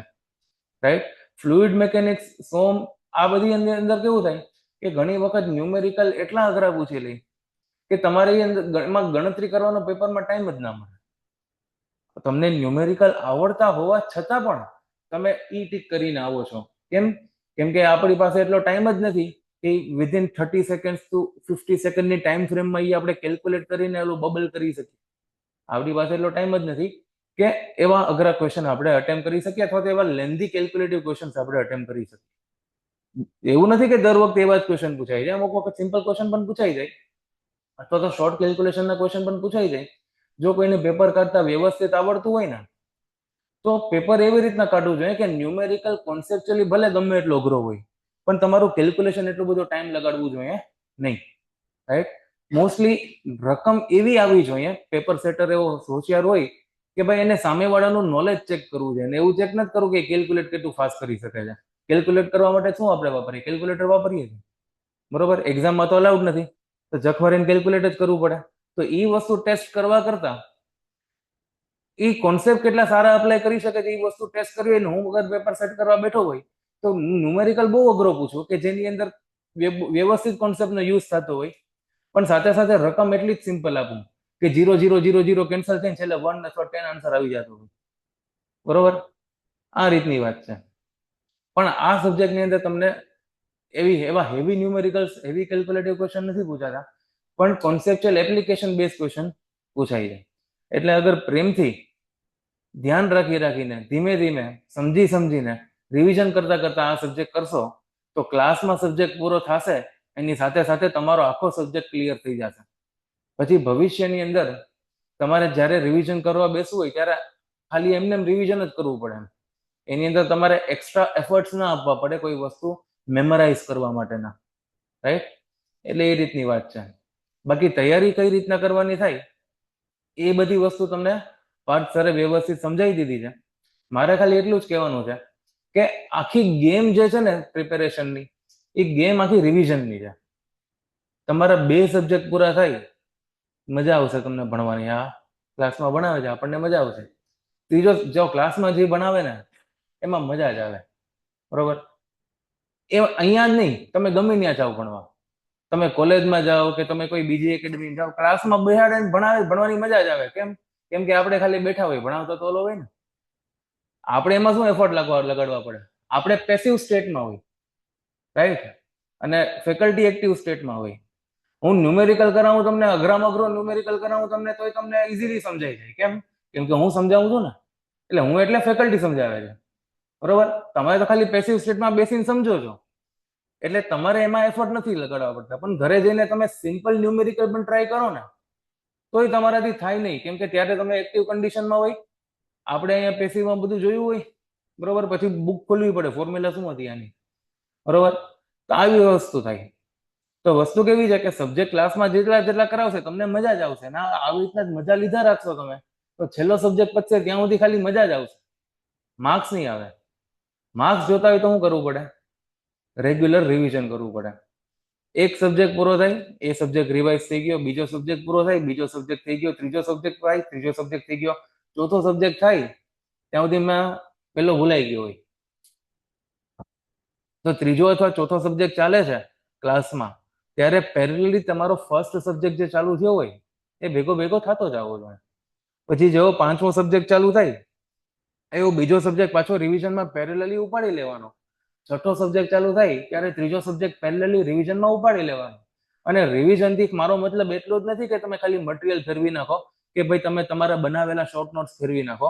ખાલી એટલો જ મતલબ નહીં. રિવિઝન સાથે મારો મતલબ છે કે ક્લાસના નોટ્સ તો રિવાઇઝ થવા જ જોઈએ, સાથે સાથે એના એમસીક્યુ પણ એટલા જ ઈમાનદારીથી થવા જોઈએ. બરોબર. ઈમાનદારી તમારે કોની સાથે? પોતાની સાથે રાખવાની છે. બરોબર. તમે આખા ગામને જે બનાવવું એ બનાવો, પણ પોતાની સાથે ઈમાનદાર રહેવાનું થાય. જાત સાથે ક્યારેય છેતરપિંડી ના થાય. બીજા સાથે જેટલી છેતરપિંડી કરી એટલું કરો. તમને નીચે કોઈ ભાઈબંધ મળે, કેવું હાલે વાંચવાનું? એ વચાતું જ નથી, કાંઈ વચાતું નથી. બરોબર. અને હકીકતમાં કંઈ ન વચાતું હોય. અને પોતાની જાતને તમે એવી સાંત્વના ના આપો કે હું તો બહુ હોશિયાર છું, હું તો બહુ રેગ્યુલર રિવિઝન કરું છું, આટલું બધું તો કરીએ છીએ, આનાથી વધારે તો કેટલું કરીએ. બરોબર. તો એ વસ્તુ જાત સાથે છેતરપિંડી થઈ કહેવાય. હમણાં મેં થોડીક ટાઈમ પહેલા વોકિંગ કરવાનું ચાલુ કર્યું હતું પેટ ઓછું કરવા માટે. બરોબર. તો દિવસના 10,000 સ્ટેપનો ટાર્ગેટ રાખ્યો હતો. પણ 10,000 સ્ટેપનો ટાર્ગેટ અચીવ ના થાય ને તો ઓલું પેલા ફોનમાં ઓલું ઇનકમ્પ્લીટ બતાવે ને, તમારું ટાર્ગેટ જે હોય એ પૂરો ના થાય તો ઇનકમ્પ્લીટ બતાવે. તમે તો આ ઇનકમ્પ્લીટ જોવું નથી ગમતું એમ. તો ચાલવાનું રાખીએ રેગ્યુલર. તો 3-4 દિવસ મસ્ત 10,000 ક્રોસ કરી ગયા. અને જેવા 10,000 ક્રોસ કરો ને તો ઓલે એપ્લિકેશનમાં સેલિબ્રેટ કરે તમારા માટે, ફટાકડા બટાકડા ફોડે કે યુ હેવ અચીવ્ડ યોર ટાર્ગેટ. પણ પછી 3-4 દિવસ પાછો ટાર્ગેટ અચીવ ના થયો એટલે મેં ટાર્ગેટ 4,000 નો કરી નાખ્યો. મનમાં એવું રાખ્યું કે 10,000 ચાલીસ, પણ મેં કીધું ઓલું એક ફટાકડા ફૂટવા જોઈએ ખાલી. તો હવે 4 પૂરા નથી થતા. એટલે આ થઈ જાત સાથે છેતરપિંડી. બરોબર.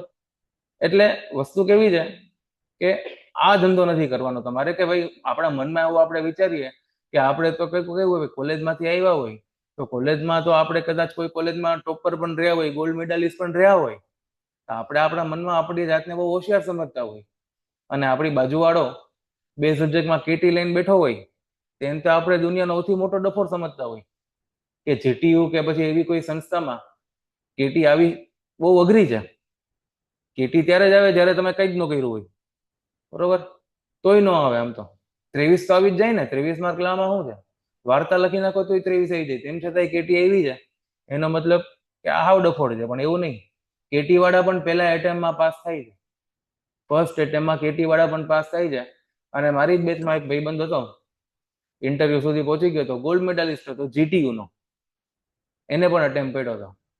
પહેલા એટેમ્પમાં નહોતો નીકળી શક્યો. બરોબર. એટલે કોણ ક્યારે કઈ રીતના આગળ વધી જાય એ કોઈને ખબર નથી પડતી. કોલેજમાં તમારું પરફોર્મન્સ ગમે એવું રહ્યું હોય, તમે 5 પોઈન્ટર હોય કે 6 પોઈન્ટર હોય કે ખાલી પાસ થયા હોય કે માંડ પાસ થયા હોય કે ટોપર હોય, તો અહીંયા તમે બધા હરખા છો. કેમ કે અહીંયા તમારી સ્ટાર્ટિંગ લાઈન સેમ છે. અહીંયા ડફોડમાં ડફોડ છોકરો હોય કે હોશિયારમાં હોશિયાર છોકરો હોય, એને 0 થી જ ભણાવવામાં આવે છે. અને જેટલું એક્ઝામનો લેવલ હોય ત્યાં સુધી આપણે કરાવવામાં આવે છે. બરોબર. અને અહીંયા જ નહીં, આ બધા લોકો આ જ વસ્તુ ફોલો કરે. જે પણ તૈયારી કરવા વાળા માણસો છે, તૈયારી કરવા વાળા દરેક માણસો એ જ વસ્તુ ફોલો કરે. કોઈ સેલ્ફ સ્ટડી પણ કરતું હોય તો એ પણ એ જ કરવાનો છે કે ભાઈ આઈએએસ માસ્ટર કે પછી કોઈ પણ એકેડમી, આપણી એકેડમીનું મટીરિયલ ઉપાડી લીધું અને મટીરિયલ વાંચી અને એમસીક્યુ કરી દીધા. એમસીક્યુ વાળો પણ એ જ કરતો હોય. આપણે બુક, તમે અતુલની બુક જુઓ તો તમને અતુલની બુક, આપણે એમસીક્યુ ની બુક જુઓ તો તમને દેખાશે કે ઇનિશિયલ ક્વેશ્ચન્સ બહુ બધા ઇઝી સિમ્પલ ક્વેશ્ચન હોય. એનો મતલબ એવું જાણે છે કે કઈ છોકરો સ્ટાર્ટ કરતો હોય તો એને ઇઝી ક્વેશ્ચન્સ આપવા જોઈએ. અને જેમ જેમ તમે આગળ ક્વેશ્ચન કરતા જાઓ એમ ક્વેશ્ચનનું લેવલ થોડું વધતું જાય. રાઈટ. તો આ રીતના જ બધા પેટર્ન પર ચાલે છે કે ગ્રેજ્યુઅલી આપણે જીવનમાં આગળ વધીએ. તો જાત સાથે છેતરપિંડી કરી અને તૈયારી ના થાય, પોતાની સાથે ઈમાનદાર રહેવું પડે. ગામ આખાને તમે ભલે મૂર્ખ બનાવતા હોય. બરોબર. તો આવી બધી નાની મોટી વાતો છે. વાતો તો આપણે જીવનમાં આગળ વધતા જશે એમ કરતા જશું. બરોબર. આમાં થોડુંક જોઈ લઈએ. આ સાહેબ બધું ચિતરીને ગયા, ઇરેઝ કરી નાખીએ બધું.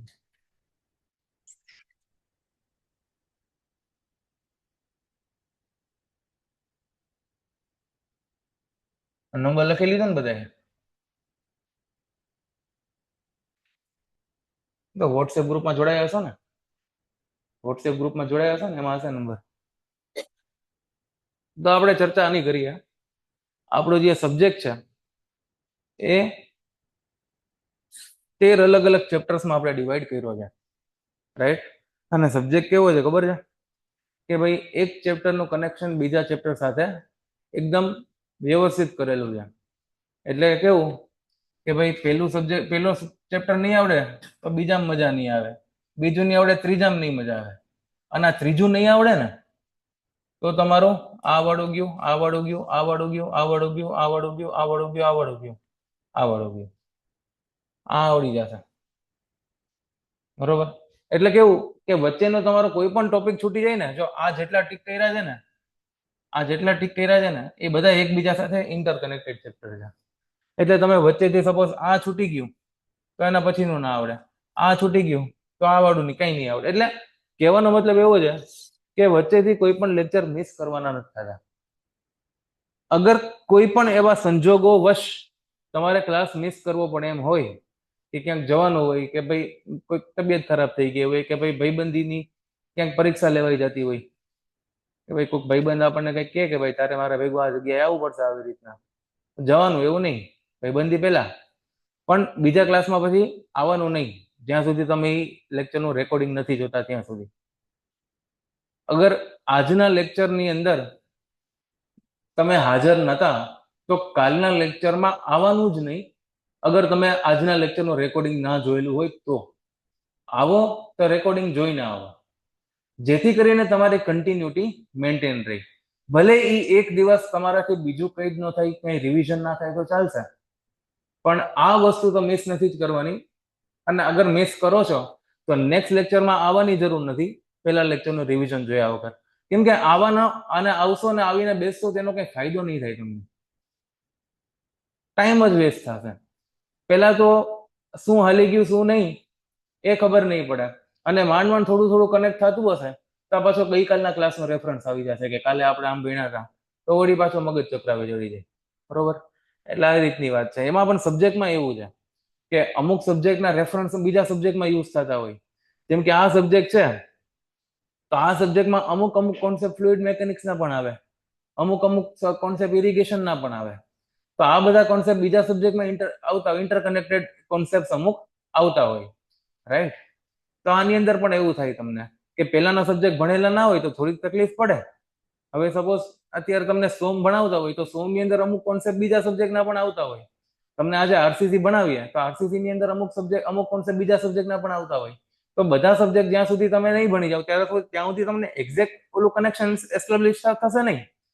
પણ આપણે એવી ટ્રાય કરશું કે જ્યારે પણ બીજા સબ્જેક્ટના રેફરન્સીસ આવતા હોય અથવા તો બીજા સબ્જેક્ટના નાના નાના કોન્સેપ્ટ આવતા હોય તો તમને શોર્ટમાં અહીંયા સમજાવી દેવામાં આવે કે ભાઈ આ વસ્તુ સપોઝ હું કહું કે ફ્લુઇડ મેકેનિક્સનો કોન્સેપ્ટ છે તો તમને સાઈડમાં શોર્ટમાં સમજાવી દઉં, પછી વિગતવાર આપણે ફ્લુઇડ મેકેનિક્સ જોઈએ ત્યારે આપણે ભણીએ. બરોબર? તો ત્યારે પછી એવું નહીં સમજવાનું કે આ તો સ્કીમ આપે છે, અત્યારે નથી કરાવવું એટલે ફ્લુઇડ મેકેનિક્સનું નામ આપે છે, પછી ફ્લુઇડ મેકેનિક્સ એમ કહી દે કે જીઓટેકમાં ભણી ગયા તમે. એવી કઈ સ્કીમ નહીં થાય. તમે જૂના છોકરાને પૂછો એવી સ્કીમ કરીએ આપણે? એવી સ્કીમ આપણે કરતા નથી. બરોબર? બે સબ્જેક્ટમાં કરાવીએ, આ સબ્જેક્ટમાં એમ કે ફ્લુઇડમાં કરાવશો, ફ્લુઇડમાં એમ કે જીટીમાં કરાવી ગયા, એવું નહીં. પણ તમને વિગતવાર તો જે સબ્જેક્ટમાં યોગ્ય જગ્યાએ થવાનું હોય એ જગ્યાએ આપણે કરાવી દઈએ છીએ. બરોબર? તો સૌથી પહેલું ચેપ્ટર આપણે જોશું origin and properties of soil. Origin and properties of soil ની અંદર આપણે ચર્ચા કરીએ કે ભાઈ સોઇલ જે છે એ શું વસ્તુ છે, ક્યાંથી આવી, કઈ રીતના સોઇલ બની, એની બેસિક પ્રોપર્ટી શું છે, એના કયા ગુણધર્મોના આધારે આપણે સોઇલને ઓળખતા હોય કે આ કયા પ્રકારની સોઇલ છે.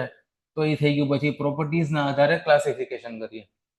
ઓરિજિન, સોઇલ બની, પ્રોપર્ટીઝ એની લાક્ષણિકતાઓ સ્ટડી કરી, જેના આધારે નક્કી કર્યું કે કયા ટાઈપની સોઇલ છે. પહેલા બે ચેપ્ટરમાં કનેક્શન થઈ ગયું એસ્ટાબ્લિશ.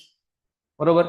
પછી આ કયા પ્રકારની સોઇલ છે એ વસ્તુ આપણે જોઈ લઈએ અને કઈ રીતના ક્લાસિફિકેશન કરવું એ વસ્તુ જોઈ લઈએ. પછી સોઇલ ઉપર લાગતા અલગ અલગ સ્ટ્રેસીસની વાત આવે. શેની વાત આવે? સ્ટ્રેસની. અલગ અલગ જાતના સ્ટ્રેસ લાગતા હોય સોઇલ ઉપર. ટોટલ સ્ટ્રેસ, પોર વોટર પ્રેશર, ઇફેક્ટિવ સ્ટ્રેસ, આ બધી વસ્તુ આની અંદર આવે. અને એની સાથે સાથે આપણે સોઇલની પરમિએબિલિટીની સ્ટડી કરીએ કે સોઇલની અંદર પાણી છે કે પાણી પાસ થાય છે.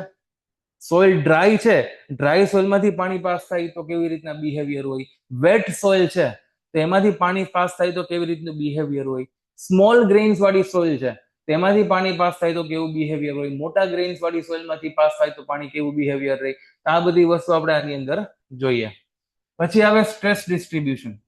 સ્ટ્રેસ ડિસ્ટ્રીબ્યુશન એવું ચેપ્ટર છે કે ભાઈ સપોઝ કોઈ પણ મારું જમીન છે, એ જમીન ઉપર એ પોઈન્ટ ઉપર લોડ લાગે છે, તો આ એ પોઈન્ટ ઉપર જે લોડ લાગે છે, પી જેટલો લોડ લાગે છે, તો આ એ પોઈન્ટ ઉપર લાગતા પી લોડના લીધે અહીંયા જમીનમાં કોઈ પણ પોઈન્ટ બી ઉપર આ લોડની શું ઇફેક્ટ આવી શકે, એ વસ્તુ આની અંદર આપણે ભણીએ કે આ બી પોઈન્ટ છે એ બી પોઈન્ટ ડી ડેપ્થ ઉપર છે અને આર જેટલા ડિસ્ટન્સ ઉપર છે. તો એવો પોઈન્ટ કે જે એ થી ડી જેટલી ડેપ્થ ઉપર ને આર જેટલા ડિસ્ટન્સ પર આવેલો હોય, એ પોઈન્ટ ઉપર પી જેટલા લોડની ઇફેક્ટ શું આવે, એ વસ્તુ આપણે આની અંદર ભણીએ સ્ટ્રેસ ડિસ્ટ્રીબ્યુશનમાં. પછી આ પરમિએબિલિટી હતી. પરમિએબિલિટી એટલે શું થાય કે સોઇલની એવી ક્ષમતા કે જેના કારણે પાણી એની અંદરથી પાસ થઈ શકે છે. આ પ્રોપર્ટીને પરમિએબિલિટી આપણે કહીએ. અને પછી હવે સીપેજ. સીપેજ એટલે જ્યારે એકચ્યુઅલી પાણી પાસ થતું હોય સોઇલની અંદરથી, ત્યારે આ પાણી સોઇલની અંદર શું ઇફેક્ટ લાવે છે. બરોબર. પરમિએબિલિટી અને સીપેજ આમ તમને મગજમાં સરખું લાગતું હોય, પણ પરમિએબિલિટી એક પ્રોપર્ટી છે કે જે પ્રોપર્ટી પાણીને સોઇલની અંદરથી પાસ થવા માટે પરમિશન આપે છે. જ્યારે સીપેજ એની ઇફેક્ટ છે કે પાણી જ્યારે પાસ થતું હશે ત્યારે એની ઇફેક્ટ પાણી ઉપર શું હશે. સીપેજ એનાલિસિસ એટલે ઇફેક્ટનું સ્ટડી. સીપેજ એક પ્રોસેસ છે, એક ફિનોમિના છે કે જે થાય છે. સીપેજ થતું હોય, પાણીનું ફ્લો થવું સોઇલની અંદરથી, એને કહેવાય સીપેજ. પાણીનું સોઇલની અંદરથી ફ્લો થવું એને કહેવાય સીપેજ. અને જે પ્રોપર્ટીના કારણે પાણી પાસ થઈ શકે છે એને કહેવાય પરમિએબિલિટી. એટલે પરમિએબિલિટી હોય અને સીપેજ થાય. બરોબર. સોઇલ પાસે પરમિએબિલિટી હોય કેમ કે એક પ્રોપર્ટી છે, અને સીપેજ એક ફિનોમિના, એક પ્રોસેસ છે, એટલે સીપેજ થતું હોય. તો સીપેજની સ્ટડી આવે. પછી કોમ્પેક્શન આપણે વાત કરી કે ભાઈ રોલર ફેરવીએ તો સોઇલ દબાઈ જાય, તો એ સોઇલને દબાવવાની શું જરૂર છે, શું કામ આપણે સોઇલને દબાવી, કેવી રીતના રોલર ફેરવવાની, કેટલી દબાવવાની સોઇલને, એ બધી વસ્તુની વાત આવે કોમ્પેક્શનમાં. પછી કન્સોલિડેશન. સોઇલની અંદર પાણી ભરાયેલું છે તો પાણીને નિકાલ કરીએ પાણીનો, તો એની શું ઇફેક્ટ આવે. પાણી જો સીપેજમાં આપણે ભણ્યા કે પાણી પાસ થાય છે એનું એનાલિસિસ કર્યું, એટલે પાણી પાસ થાય છે એની ઇફેક્ટ. હવે કન્સોલિડેશનમાં આપણે જોશું કે સોઇલના આખા સિસ્ટમમાંથી પાણી બરોબર નીકળી જાય તો એની ઇફેક્ટ શું આવે, એ વસ્તુ કન્સોલિડેશનમાં જોઈએ. રાઈટ. અને પછી અલ્ટિમેટ આવે સોઇલની સ્ટ્રેન્થની સ્ટડી, કે સોઇલની સ્ટ્રેન્થ કઈ રીતના કેલ્ક્યુલેટ થાય, એના કયા કયા ટેસ્ટ આવતા હોય, કઈ રીતના એ ટેસ્ટનું એનાલિસિસ થાય, એ બધી વસ્તુ આપણે શીયર સ્ટ્રેન્થમાં જોઈએ. પછી આ શીયર સ્ટ્રેન્થ અને આખું તમારું હવે આગળનું શીયર સ્ટ્રેન્થ પછીનું આગળનું આખું શીયર સ્ટ્રેન્થ ઉપર ડિપેન્ડન્ટ છે. શીયર સ્ટ્રેન્થ એક ક્રુશિયલ ચેપ્ટર ગણાય છે, કેમ કે શીયર સ્ટ્રેન્થ નહીં આવડે તો again earth pressure, slope stability, foundation, pile foundation આ કઈ જ નહીં આવડે. એટલે શીયર સ્ટ્રેન્થ આપણું ક્રુશિયલ ચેપ્ટર આપણે ત્યાં સુધી પહોંચીએ. એ પછી અર્થ પ્રેશર આવે કે તમે જાત જાતના સ્ટ્રક્ચર જોયા હોય કે જેમાં એક બાજુ સોઇલ હોય, એક બાજુ સોઇલને રિટેન કરતું એવા સ્ટ્રક્ચરને શું કહેવાય, રિટેનિંગ વોલ. રાઈટ. આપણે ફ્લાયઓવર બનાવીએ તો ફ્લાયઓવરમાં આ બે બાજુ વોલની દિવાલ હોય, વોલની દિવાલ નહીં, વોલ એટલે દિવાલ એક જ થાય ને. આ બે શું હોય, ફ્લાયઓવરની દિવાલ હોય તો વચ્ચે મસાલો શું ભરેલો હોય, વચ્ચે સોઇલ જ ભરેલી હોય. આપણે ફ્લાયઓવર આમ જઈએ ત્યારે બે બાજુ જે દિવાલ હોય, આપણે રોડ ઉપર ચાલતા હોય, આપણે સરફેસ ઉપર ચાલતા હોય, સરફેસ કોર્સ ઉપર, સરફેસ કોર્સની નીચે શું મસાલો હોય, સોઇલ જ ભરેલી હોય. તો આ સોઇલ જે છે એ ફ્લાયઓવરની બંને દિવાલ ઉપર પ્રેશર લગાડતું હોય, તો આ પણ એક પ્રકારની રિટેનિંગ વોલ થઈ ગઈ. પછી આપણે બેસમેન્ટમાં ક્યાંય પાર્ક કરવા જઈએ તો બેસમેન્ટની અંદર પણ એક બાજુ સોઇલને રિટેન થતી હોય, તો બેસમેન્ટમાં પણ રિટેનિંગ વોલ હોય. તો રિટેનિંગ વોલ જીવનમાં આપણે બહુ બધી જગ્યાએ જોતા હોય. રિટેનિંગ વોલ એક એવું સ્ટ્રક્ચર છે કે જેની એક બાજુ સોઇલ છે, એક બાજુ સોઇલ છે, અને આ સોઇલને રિટેનિંગ વોલ રિટેન કરે છે. ડેમમાં શું છે? ડેમની એક બાજુ પાણી છે. Dam is a water retaining structure અને રિટેનિંગ વોલ એ ડેમની જેમ જ પણ it is a soil retaining structure, right? તો એ બધી વાત આપણે અર્થ પ્રેશરમાં કરશું કે કઈ રીતના વોલ જે છે એ સોઇલ દ્વારા એક્ઝર્ટ કરવામાં આવતું પ્રેશર સાથે કઈ રીતના ડીલ કરે છે અને કઈ કઈ પ્રકારના પ્રેશર્સ લગાડવામાં સોઇલ દ્વારા લગાડવામાં આવતા હોય છે. સ્લોપ સ્ટેબિલિટીની વાત કરીએ તો સ્લોપ સ્ટેબિલિટીમાં કેવું છે કે ભાઈ આપણે માઉન્ટેન ની અંદર રોડ આપણે જોયા છે. માઉન્ટ આબુ ગયા હશે કોઈ? માઉન્ટ આબુ ગયા છે કે નહીં? સાપુતારા, પાવાગઢ, ચોટીલા. તો આવા માઉન્ટેનિયસ રિજિયનમાં જે રોડનું કન્સ્ટ્રક્શન થયેલું હોય એ રોડની અંદર કેવું કે ભાઈ આ સપોઝ આપણું માઉન્ટેન છે કઈ રીતના આ રીતે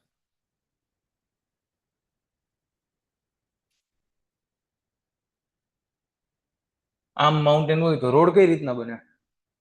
ડાયરેક્ટ આમ બને રોડ? આમ ન બને ને. રોડ કઈ રીતના બને? સ્પાઇરલ શેપમાં બને? આમ બને રોડ?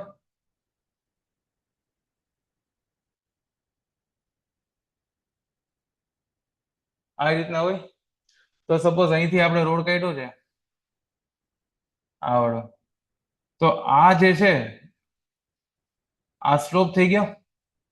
હવે આ અહીંયા આપણે ડાયરેક્ટ રોડ તો નહીં બનાવ્યો હોય એમને હવામાં, થોડુંક આને ખોદી બોદીને બનાવ્યું હોય સ્ટેબલ કરીને. તો અહીંયાથી જે મટીરિયલ છે નેચરલ મટીરિયલ છે, મોટા મોટા પથરા હશે કે માટીના એવા લોંદા હોય, બરોબર, ઘણી બધી વસ્તુ હોય, કચરા બચરા હોય, આ તે ઝાડી ઝાકડા બાવળિયા બધું હોય. તો આ મોટા મોટા પથ્થર આપણા ઉપર પડી જાય તો પૂરું થઈ જાય કાર્યક્રમ, બરોબર. તો એ વસ્તુ ના થાય એટલા માટે આ સ્લોપને શું કરવું પડે? તમારે સ્ટેબલ રાખવું પડે અને સ્ટેબલ રાખવા માટે ઘણી બધી વસ્તુ આપણે કરવી પડે. એમાંથી સૌથી પહેલી વસ્તુ એ છે કે આપણે એની સ્ટડી કરવી પડે કે સ્લોપને સ્ટેબલ કઈ રીતના રાખી શકે એ વસ્તુની સ્ટડી આપણે સ્લોપ સ્ટેબિલિટીમાં કરીએ છીએ. બાકી આના માટે ઘણા બધા સોલ્યુશન્સ આવે. સ્લોપ સ્ટેબિલિટી આપણે કરી, સ્લોપ્સને આપણે સ્ટેબલ રાખી દીધો, સ્લોપ આપણે એવા એંગલનો પ્રોવાઈડ કર્યો કે જે એંગલ સેફ એંગલ હોય, તેમ છતાં પણ મને બીક છે હજી, તો ફેક્ટર ઓફ સેફટી પ્રોવાઈડ કરી દીધી. તેમ છતાં પણ મને બીક છે તો એની અંદર વેરિયસ આપણે સોલ્યુશન આપ્યા. હવે આગળના જે સોલ્યુશન છે આપણે આની અંદર નહીં ભણીએ, પણ તમને એમને વાત કરું છું કે ભાઈ એવી રીતના માઉન્ટેનનો સ્લોપ છે અને પથરા ઉપર પડવાની મને બીક છે, તો શું કરીએ આપણે? એક નેટ બિછાવી દઈએ. શું બિછાવી દઈએ? નેટ. એ નેટ હોય એ નેટને પાથરી દઈએ પ્રોપર, અને એના ઉપર તમે પાછું સિમેન્ટનું સ્લરી મિક્સ કરી અને સ્પ્રે કરી દો, બરોબર. સિમેન્ટ અને પાણીની સ્લરી બે ભેગી કરી, સિમેન્ટ અને પાણી ભેગું કરીને એના ઉપર સ્પ્રે કરી દો એટલે પ્રોપર જામી જાય તમારી નેટ, બરોબર. જેથી કરીને તમારા જે પથરા છે ત્યાં ને ત્યાં ઇન્ટેક્ટ રહી શકે, બરોબર. આ બધી વસ્તુની વાત આપણે કરશું જીઓ નેટ, જીઓ સિન્થેટિક્સ ની અંદર લાસ્ટમાં વાત આવશે, એ બધી વાત આની અંદર આપણે કરશું. પછી આ બધી વસ્તુ ભણ્યા પછી સોઇલ મેકેનિક્સ પછીનો જે તબક્કો છે જેને ફાઉન્ડેશન એન્જિનિયરિંગ તમારા સિલેબસમાં નામ આપવામાં આવેલું હોય. ફાઉન્ડેશન એન્જિનિયરિંગમાં આપણે બે પ્રકારના ફાઉન્ડેશન વિશે ભણીએ, શેલો ફાઉન્ડેશન અને deep foundation, pile foundation, right. Shallow foundation ની અંદર અલ્ટિમેટલી આપણે એ જ વસ્તુ જોવાની, ફાઉન્ડેશનનું કામ શું? ઉપરનો આવતો લોડ સહન કરવાનો, તો એની સહન શક્તિ કઈ રીતના કેલ્ક્યુલેટ કરવું એ જ વસ્તુ આની અંદર જોઈએ. પણ એ સહન શક્તિ એટલે કે બેરિંગ કેપેસિટી કેલ્ક્યુલેટ કરવા માટે ઘણા બધા લોકોએ ફિલોસોફી આપી છે. તો એ ફિલોસોફી આપણે ડિઝાઇન, આપણે શું કહેવાય, ફિલોસોફીની થિયરી આપણે જોઈએ. પ્લસ એને ફાઇન્ડ કરવા માટે અમુક ફિલ્ડ ઉપર ટેસ્ટ કરવામાં આવતા હોય, તો એ ફિલ્ડ ઉપરના ટેસ્ટ આપણે જોઈએ. અને પછી એનું આપણે સેટલમેન્ટ એનાલિસિસ જોઈએ કે ભાઈ આ ફાઉન્ડેશનની જે બેરિંગ કેપેસિટી છે એમાંથી હજી ફેક્ટર ઓફ સેફટી આપણે આપીને કેટલી સેફ લોડ આપણે પ્રોવાઈડ કરી શકીએ, અને જે લોડ આપણે અલાઉ કરીએ છીએ, આપણે પરમિશન આપીએ છીએ જે લોડની, એ લોડની સામે એ કેટલું સેટલ થાય છે, એ સેટલમેન્ટનું કેલ્ક્યુલેશન આપણે કરીએ, બરોબર. એ બધી વસ્તુ આપણે ફાઉન્ડેશન એન્જિનિયરિંગમાં કરીએ. અને લાસ્ટમાં સોઇલ એક્સપ્લોરેશન અને એક્સકેવેશન વાળી વાત આવે. સોઇલ એક્સપ્લોરેશન અને એક્સકેવેશન એક છેલ્લે એટલા માટે રાખ્યો કેમ કે એનું કનેક્શન ઉપરના કોઈ ચેપ્ટર સાથે નથી. આપણે પહેલા કરવું હોય તો પહેલા પણ કરી શકીએ છીએ, પણ એનું જે વેઇટેજ છે એ વેઇટેજ બહુ પ્રમાણમાં ઓછું છે, એમાંથી ક્વેશ્ચન બહુ ઓછા આવે છે, એટલે એનું ઇમ્પોર્ટન્સને ધ્યાનમાં રાખીને એને આપણે છેલ્લે રાખ્યું છે. બરોબર. બેઝિકલી એ વસ્તુ કે તમારે સોઇલ ઉપર અલગ અલગ ટેસ્ટ કરવી હોય, તેના માટે તમારે સૌથી ઇમ્પોર્ટન્ટ વસ્તુ કઈ છે? તમારે કઈ વસ્તુ જોઈએ? સોઇલ ઉપર તમારે અલગ અલગ ટેસ્ટ કરવી છે તો બેસિક મટીરિયલ તમારે શું જોઈએ? સોઇલ. બરાબર. સોઇલ ઉપર ટેસ્ટ કરવી છે, સોઇલ તો જોઈએ. તો સોઇલ ક્યાંથી લાવશો? કઈ જમીનમાંથી લાવશો? જે સાઇટની આપણે ચર્ચા કરવાની છે એ સાઇટની સોઇલ લાવશો. તો કઈ રીતના એ સોઇલનું સેમ્પલ આપણે લાવશું? એ એવી રીતના લાવશું કે જે આપણે સોઇલ એક્સપ્લોરેશનમાં ભણશું. બરોબર. એટલે કેવું કે ભાઈ આપણે સોઇલનું સેમ્પલ કલેક્ટ કરવાની જે મેથોડોલોજી છે એ વસ્તુ આપણે એક્સપ્લોરેશનની અંદર આવશે. કેટલી ડેપ્થમાંથી સેમ્પલ લાવવું?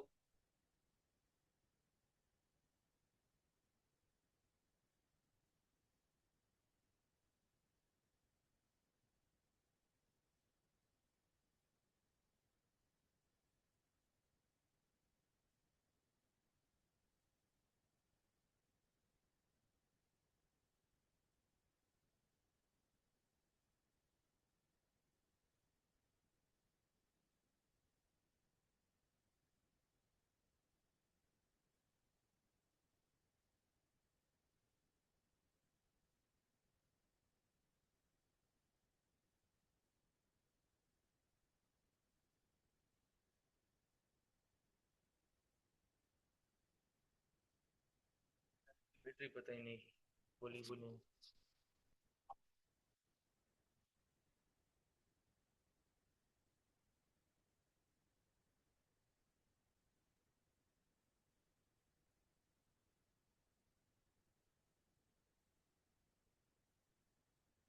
હવે આવે છે ભાઈ અવાજ?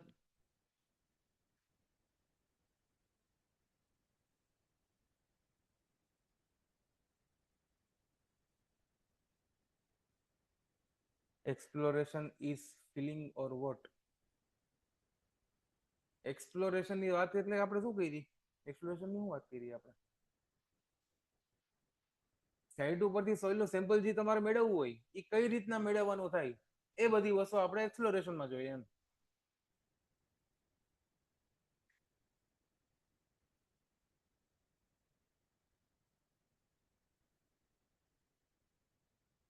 એટલે બેઝિકલી આપણે આખા સબ્જેક્ટમાં અલગ અલગ ટેસ્ટ ભણીએ, અલગ અલગ ક્ષેત્રમાં નાની નાની ટેસ્ટ આવતી જાય. ક્યાંક આપણે સોઇલની કન્સિસ્ટન્સી ટેસ્ટ કરીએ, liquid limit, plastic limit, plasticity index, આ બધી ટેસ્ટ આપણે કરીએ, શીયર સ્ટ્રેન્થની ટેસ્ટ કરીએ, કન્સોલિડેશનની ટેસ્ટ કરીએ, કોમ્પેક્શનની ટેસ્ટ કરીએ. તો આ બધી જે ટેસ્ટ આપણે પરફોર્મ કરીએ એના માટે સેમ્પલ કઈ રીતના લેવાનું એ વસ્તુ આપણે એક્સપ્લોરેશનમાંથી જોશું. અવાજ ધીમો આવે છે તો ફોનમાં વોલ્યુમ ફાસ્ટ કરો ભાઈ. વોલ્યુમ બટન હોય ને એ દબાવવાનું.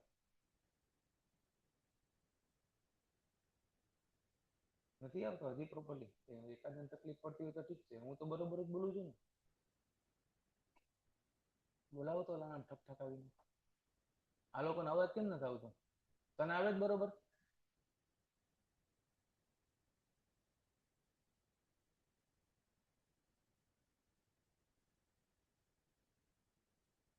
બે મિનિટ ભેગા લગાડી શું થાય?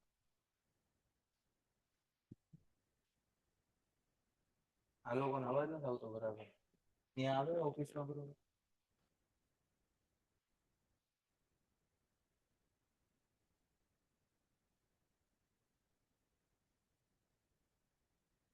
હજી લે કેવું આવે ચેક કરી દેતો.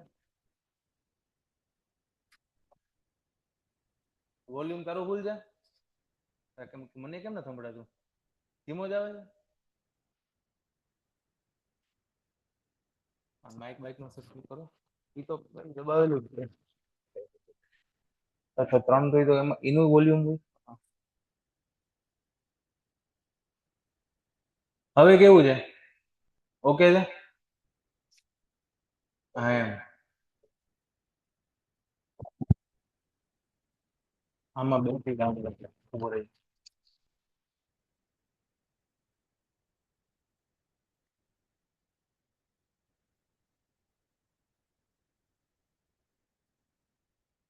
Hello hello. Okay, I look you.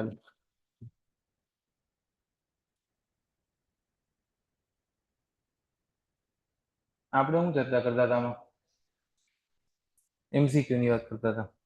તો એમસીક્યુ માં કેવું છે કે તમને જે ક્લાસમાં ભણાવવામાં આવે, સપોઝ આપણું એક ચેપ્ટર પૂરું થઈ જાય, પહેલું ચેપ્ટર કે બીજું ચેપ્ટર કે ત્રીજું ચેપ્ટર, તેની સાથે સાથે ઈએસસી ના એમસીક્યુ તમારે કરવાના થાય. ઈએસસી એટલે એન્જિનિયરિંગ સર્વિસીસની જે એક્ઝામ તમારી લેવામાં આવે છે, ઇન્ડિયન એન્જિનિયરિંગ સર્વિસ, આઈઈએસ, જેમાં આપણે જીઈએસ અહીંયા હોય ને, ગુજરાત એન્જિનિયરિંગ સર્વિસ, એ રીતના ઇન્ડિયન એન્જિનિયરિંગ સર્વિસની એક્ઝામ હોય. એ એક્ઝામને ઈએસસી કહી છે. એના પ્રીવિયસ યરના જે ક્વેશ્ચન પૂછાયેલા હોય એની બુકલેટ બહાર પાડવામાં આવે છે. એમાં બે એકેડમી વાળાની બુકલેટ બહુ સારી હોય છે. એક મેડીઝી એકેડમી છે, એક આઈએએસ માસ્ટર કરીને એકેડમી છે. આ બે એકેડમીની બુકલેટ બહુ સારી હોય છે. એમાંથી આપણે જે લેવી હોય લેવાની. તમને સજેસ્ટ એવું કરવામાં આવે છે કે આઈએએસ માસ્ટર વાળાની એમસીક્યુ વાળી ઈએસસી ની જે બુક લેવામાં આવે તો એની અંદર તમને વધારે મજા આવશે. મેડીઝીમાં મજા આવશે એવું નહીં, મેં મેડીઝી જ દીધી હતી, પણ મને પછી ખબર પડી કે આઈએએસ માસ્ટર પણ આવે છે. પણ બે વસ્તુ, બે બુક સારી છે. આઈએએસ માસ્ટર સજેસ્ટ એટલા માટે કરવામાં આવે છે કે યુનિફોર્મિટી રહી ને, તમે જે બુક કરતા હોય, તમારી બાજુવાળો તમારા ક્લાસના બીજા કલીગ્સ એ જ બુક કરતા હોય તો તમને એકબીજા સાથે ડિસ્કસ કરવામાં ઈઝી રહે, રાઈટ? તો એ એક બુક તમારે બહારથી ખરીદી લેવાની. બહારથી ખરીદી ના હોય તો તમને પીડીએફ તો મળી જ જશે, પણ બહારથી ખરીદશો તો તમારે પીડીએફ ની અંદર ખોટા લોચા ના પડે એમ. હાર્ડ કોપી હોય તો એ વધારે અનુકૂળતા રહી. એટલે એની પ્રિન્ટ, કાં તો પીડીએફ ની પ્રિન્ટ કઢાવી લો અને કાં તો પછી ખર્ચો પાડી લો, બરાબર? તો એ એક બુક તમે લેશો તો ક્લાસના જે પણ ચેપ્ટર પૂરા થાય એના એમસીક્યુ તમારે ઈએસસી માંથી કમ્પ્લીટ કરી લેવાના. ઈએસસી ના જે એમસીક્યુમાં હોય તમારથી જેટલા થાય એટલા કરવાના, ના થાય એટલા આપણે ક્લાસમાં ડિસ્કસ કરી લેશું, બરોબર?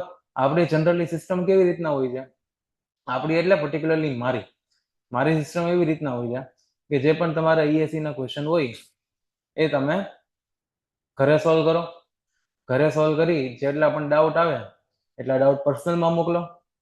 જે ડાઉટ આપણને એવું લાગે કે કોમન ડાઉટ છે અને ક્લાસમાં ડિસ્કસ કરવા યોગ્ય ક્વેશ્ચન છે, એ ક્લાસમાં ડિસ્કસ કરી લઈએ.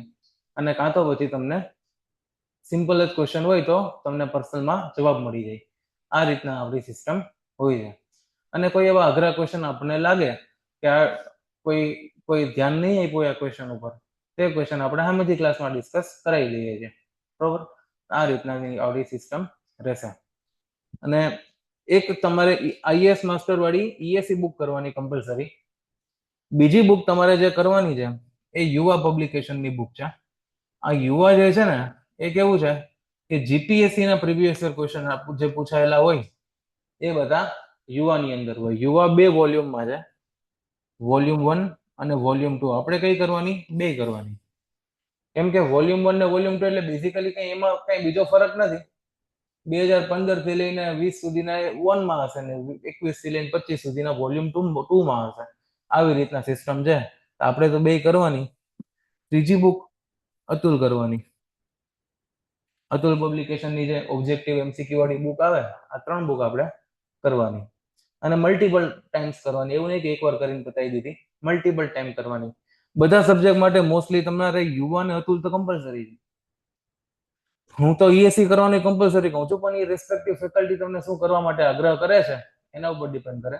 બાકી ઈએસસી સૌથી બ્યુટીફુલ બુક છે. જેટલી પણ બુક અવેલેબલ છે માર્કેટમાં, લોકોને ટફ લાગતી હોય છે પણ ટફ નથી, એ ટ્રિકી છે. એના ક્વેશ્ચન સમજવા એ બહુ સારી વસ્તુ છે.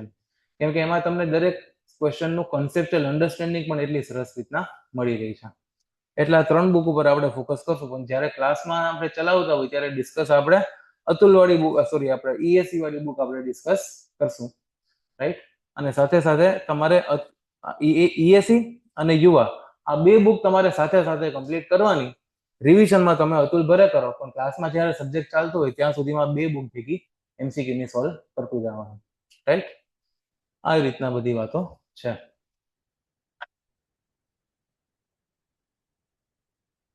ચાલુ કરી દેવું છે કે કાલથી કરશું પછી? તમે કયો એમ કરીએ, કરી દે ચાલો, બરોબર. તો આપણે ચાલુ કરીએ ઓરિજિન અને પ્રોપર્ટીઝ ઓફ સોઇલ. સોઇલ ની આપણે વાત કરીએ ને તો એક આ સોઇલ મિકેનિક સબ્જેક્ટ છે. સોઇલ મિકેનિક સબ્જેક્ટ આમ નામ સમજાવવાની મજા આવે. Soil mechanics. બીજું એક નામ છે જીઓ ટેકનિકલ એન્જિનિયરિંગ. કેવું? Jio technical engineering. Jio technical engineering શું? જીઓ એટલે અર્થ, બરોબર. ઓલું જીઓ નથી, આ નથી. જીઓ એટલે અર્થ, બરાબર. પૃથ્વીની ટેકનિકાલિટીઝ એનું આપણે એન્જિનિયરિંગ કરીએ. Geotechnical engineering. પૃથ્વીમાં મેઇન વસ્તુ શું છે? પૃથ્વી બનેલી કેનાથી છે? તો કે અમુક જગ્યાએ રોક છે, અમુક જગ્યાએ સોઇલ છે, અમુક જગ્યાએ રિવર છે, અમુક જગ્યાએ પ્લેન્સ છે. આ બધી વસ્તુ છે. તે બધી ટેકનિકાલિટીઝ આપણે જાણીએ એ જીઓ ટેકનિકલ એન્જિનિયરિંગ. એક બીજો પણ સબ્જેક્ટ તમારી પાસે આવે છે જીઓલોજી. કેવા? જીઓલોજી. એ બધી એક્ઝામમાં સિલેબસમાં નથી હોતો, જેમાં મેન્શન કર્યું હોય એમાં હોય છે, દરેક એક્ઝામમાં નથી હોતો. ઈ જીઓલોજી એટલે જે પૃથ્વીની અલગ અલગ સપાટીઓની સ્ટડી આપણે કરીએ એ ખાલી બેઝિક સ્ટડી છે, એન્જિનિયરિંગ કઈ નથી એમાં, રાઈટ. જેમ કે અલગ અલગ પ્રકારના રોક્સ હોય, ઇગ્નિયસ રોક, મેટામોર્ફિક રોક, સેડિમેન્ટરી રોક, બરોબર. પછી પૃથ્વી ઉપર અલગ અલગ જાતની ઇરેગ્યુલરિટીઝ હોય, ક્યાંક પૃથ્વી આમ ફોલ્ડ થયેલી હોય તો ક્યાંક પૃથ્વીમાં ક્રેક પડેલા હોય. આ બધી વસ્તુ જીઓલોજીમાં આવે. પણ આ જીઓલોજી કેવું દરેક એક્ઝામની અંદર સિલેબસમાં નથી હોતું, એટલે આના ઉપર આપણે બહુ ફોકસ નથી કરતા. આપણે જીઓ ટેકનિકલ એન્જિનિયરિંગ ઉપર ફોકસ કરીએ છીએ. જીઓ ટેકનિકલ એન્જિનિયરિંગ જે છે, આ જીઓ ટેકનિકલ એન્જિનિયરિંગ જે છે એ soil mechanics plus foundation engineering, આ બે સબ્જેક્ટમાંથી જીઓ ટેકનિકલ એન્જિનિયરિંગ બને. જીઓલોજી એક સબ્જેક્ટ જ અલગ છે, બરોબર. સોઇલ મિકેનિક્સ જે છે એની અંદર આપણે સોઇલ ઉપર સ્ટડી કરતા હોય, બરોબર. મિકેનિક્સ આપણે ઘણા બધા મિકેનિક્સ આપણે એન્જિનિયરિંગમાં આવે, જેમ કે સોલિડ મિકેનિક્સ સાંભળ્યું છે? સોલિડ મિકેનિક્સ સાંભળ્યું છે? મોસ તમે કહેતા અથવા તો સોમ કહેતા હોય તો એ થઈ ગયું તમારું સોલિડ મિકેનિક્સ, કે જેની અંદર આપણે સોલિડ એટલે કે રિજિડ બોડી સાથે ડીલ કરીએ છીએ. બીજું હવે ફ્લુઇડ મિકેનિક્સ. કેવું? ફ્લુઇડ મિકેનિક્સ, કે જેની ઉપર આપણે ફ્લુઇડ ઉપર અલગ અલગ જાતની વાતો કરીએ. મિકેનિક્સ એટલે શું થાય? એક આવે એન્જિનિયરિંગ મિકેનિક્સ, ખબર છે? આ ગેટ, એસએસસી એવી બધી એક્ઝામની અંદર એન્જિનિયરિંગ મિકેનિક્સ પણ સિલેબસમાં હોય, કે જેની અંદર તમને ઓલી બધી સ્ટડી આવતી હોય, motion, rotational motion, straight line motion, પછી તમારું શું કહેવાય, થોડું થર્મોડાયનામિક્સ આવે, પછી ન્યૂટનના નિયમોની સ્ટડી આવે, બરોબર. આ બધી વસ્તુ એન્જિનિયરિંગ મિકેનિક્સમાં આવે. તો બેઝિકલી મિકેનિક્સ એટલે શું થાય કે કોઈ પણ બોડી ઉપર લાગતા ફોર્સ, એ ફોર્સના લીધે થતા મોશન, અને મોશનની જે ઇફેક્ટ થાય અથવા તો ડિફોર્મેશન, મોશન અથવા ડિફોર્મેશન બે વસ્તુ થાય. તમે કોઈ પણ વસ્તુ પર ફોર્સ લગાડો તો એ વસ્તુનો કાં તો મોશન થાય અને કાં તો ડિફોર્મેશન થાય, બરોબર. જેમ કે આ બોટલને આપણે આમ ઉપર ફોર્સ લગાડીએ તો એનું શું થયું? મોશન થયું, બરોબર. પણ આપણે એને દબાવીએ તો ડિફોર્મેશન થયું. તો બેઝિકલી કાં તો મોશન થાય, કાં તો ડિફોર્મેશન થાય, કાં તો બે થાય. તો ફોર્સના કારણે આપણે જે મોશન થાય છે, તો ફોર્સ, એની ઇફેક્ટ, મોશન, એની ઇફેક્ટ, ડિફોર્મેશન, એની ઇફેક્ટ, આ બધી વસ્તુની જે સ્ટડી કરવું એને કહેવાય મિકેનિક્સ, બરોબર. તો સોલિડ મિકેનિક્સ એટલે સોલિડ ઉપર લાગતા ફોર્સિસ અને એના લીધે થતા મોશન અને ડિફોર્મેશનની સ્ટડી કરીએ સોલિડ મિકેનિક્સ. અને સેમ વસ્તુ ફ્લુઇડ ઉપર સ્ટડી કરીએ એને કહેવાય ફ્લુઇડ મિકેનિક્સ. તો સોઇલ બેઝિકલી શું વસ્તુ છે? એ સોલિડ છે કે ફ્લુઇડ છે? સોઇલ આમ જોવા જાય તો સોલિડ છે, પણ એમાં અમુક લાક્ષણિકતાઓ ફ્લુઇડની પણ છે. તમે જોઈ ક્યારે પાણીની જેમ સોઇલ ફ્લો થતી હોય એ રીતના જોઈ છે? લેન્ડ સ્લાઇડ થતા હોય, એટલે જાપાનમાં અર્થક્વેકના અલગ અલગ વિડીયોઝ આવતા હોય, જાપાનમાં અર્થક્વેક આવતો હોય એના લીધે અલગ અલગ વિડીયો તમને સોશિયલ મીડિયા પર જોવા મળ્યા હશે કે આખો આપણે એવું લાગે કે પાણી ફ્લો થાય છે, પણ હકીકતમાં એ સોઇલ છે, લેન્ડસ્લાઇડ થઈ ગઈ. તો સોઇલ આમ તો સોલિડ છે, પણ એની અંદર પાણીનો પણ ભાગ છે. એટલે એનું થોડુંક બિહેવિયર સોલિડ જેવું છે, થોડુંક બિહેવિયર ફ્લુઇડ જેવું છે. તો એનું કમ્પ્લીટ બિહેવિયર સોલિડ જેવું પણ નથી અને કમ્પ્લીટ બિહેવિયર ફ્લુઇડ જેવું પણ નથી. તો એને સોલિડ કહું કે ફ્લુઇડ કહું? એને સોઇલ કહો ને ભાઈ, સોલિડ ફ્લુઇડ શું કામ કેવું છે? એટલે પછી સોઇલ મિકેનિક્સ અલગ સબ્જેક્ટ આવ્યો, કારણ કે અમુક પ્રોપર્ટી સોલિડ સાથે મેચ થતી હતી, અમુક ફ્લુઇડ સાથે મેચ થતી હતી, અમુક સોલિડ સાથે મેચ થતી જ નથી અને અમુક ફ્લુઇડ સાથે મેચ નથી થતી. એટલે એને એક્ઝેક્ટલી કઈ કેટેગરીમાં એનું સ્ટડી સોલ્વ કરાવવું એ ખબર નથી પડતી. એટલે ડોક્ટર કાર્લ તર્ઝાગી આવ્યા, એને એક ચોપડી લખી જેનું નામ હતું અર્ડબર્ગ મિકેનિક. આની અંદર દુનિયામાં સૌથી પહેલી વાર સોઇલ મિકેનિક શબ્દ નો ઉપયોગ કરવામાં આવ્યો. તો આ ડોક્ટર કાર્લ તર્ઝાગી છે, એ સોઇલ મિકેનિક્સ ને જન્મ આપવા વાળા છે. એટલે સોઇલ મિકેનિક્સ ના પિતા તરીકે આપણે ડોક્ટર કાર્લ તર્ઝાગીને ઓળખીએ છીએ. આ જે કાર્લ તર્ઝાગી છે, અર્ડબર્ગ મિકેનિક નામની ચોપડી હતી, 1925 ની અંદર આ સબ્જેક્ટનો જન્મ થયો. બરોબર. His first book on soil mechanics, Erdberg Mechanics, published in 1925. એની અંદર ચર્ચા થઈ કે સોઇલ મિકેનિક્સ નામનો કોઈ સબ્જેક્ટ છે. તો સોઇલ પહેલેથી બને નહીં. સોઇલ આપણી પૃથ્વીનો જન્મ થયો ત્યારથી સોઇલ એક્ઝિસ્ટન્સમાં જ છે એવું નથી. સોઇલને બનવામાં વર્ષો લાગી ગયા છે. બરોબર. સોઇલ એમને એમ નથી જન્મ કે કેવી રીતના સોઇલની પ્રોસેસ તમને કહું કે કોઈ મોટો માઉન્ટેન હતો, કોઈ મોટો માઉન્ટેન હતો, કે માઉન્ટેન કયો કે ચટ્ટાન કયો કે પછી કોઈ મોટો રોક હતો, રોક. હવે આના ઉપર દુનિયાનો, સંસારનો જાત જાતનો ઘસારો લાગ્યો. કોક આવીને ટેમ્પરેચર વધારી ગયું, કોક આવીને ટેમ્પરેચર ઓછું કરી ગયું, બરોબર. કોક આવીને હવા ફૂકી ગયું, કોક આવીને પાણી ઢોળી ગયું, કોક આવીને એમને ખોદી ગયું, તો કોક આવીને કંઈક ડિસ્ટર્બન્સ બીજું કરી ગયું, કોક આવીને ફટાકડો ફોડી ગયો, તો કોક આવીને કંઈક બીજું ફોડી ગયું. એના લીધે આના ઉપર બહુ બધા ઘસારા લાગ્યા. તો આમાંથી આ બધા ઘસારાના કારણે નાના નાના ગ્રેન્સ છૂટા પડ્યા. શું છૂટું પડ્યું? હવે આ છૂટા પડે તો કાં તો એ ટ્રાવેલ થઈને આગળ જાય અને કાં તો એ ન્યા ને ન્યા પડ્યા રહે. બે વસ્તુ થાય. શું વસ્તુ થાય? કાં તો ડિપોઝિટ થાય અને કાં તો પછી એનું ટ્રાન્સપોર્ટેશન થાય. શું થાય? ટ્રાન્સપોર્ટેશન. બરોબર. તો આ જે ગ્રેન્સ મોટા રોકમાંથી છૂટા પડ્યા છે, આને જ કહેવાય સોઇલ. હવે આ જે સોઇલ છે એ કાં તો ન્યા ને ન્યા ડિપોઝિટ થાય અને કાં તો પછી ટ્રાન્સપોર્ટેશન થઈ અને બીજે ક્યાંક ડિપોઝિટ થાય. અલ્ટિમેટલી થાય તો ડિપોઝિટ જ. બરોબર. તો આ ગ્રેન અહીંયા છૂટા પડીને આવતા ગયા, આવતા ગયા, આવતા ગયા, ડિપોઝિશન અહીંયા થયું. ડિપોઝિશન. તો ડિપોઝિટ થતા રહ્યા, થતા રહ્યા, થતા રહ્યા, થતા રહ્યા. આ નાનો થતો ગયો, નાનો થતો ગયો અને ઢગલો અહીંયા થતો ગયો પાછો. અહીંયા પાછો રોક બની ગયો. બરોબર. આ વસ્તુ થવામાં મિલિયન્સ ઓફ યર્સ લાગી ગયા.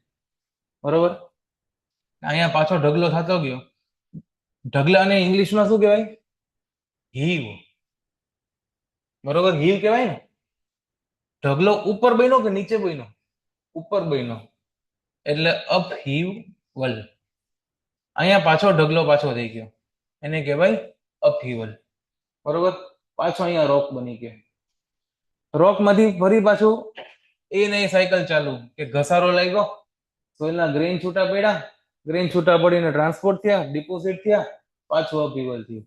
આની આ સાયકલ ચાલતી રહી, ચાલતી રહી, ચાલતી રહી, ચાલતી રહી, ચાલતી રહી. આને કહેવાય જીઓલોજીકલ સાયકલ. રાઈટ.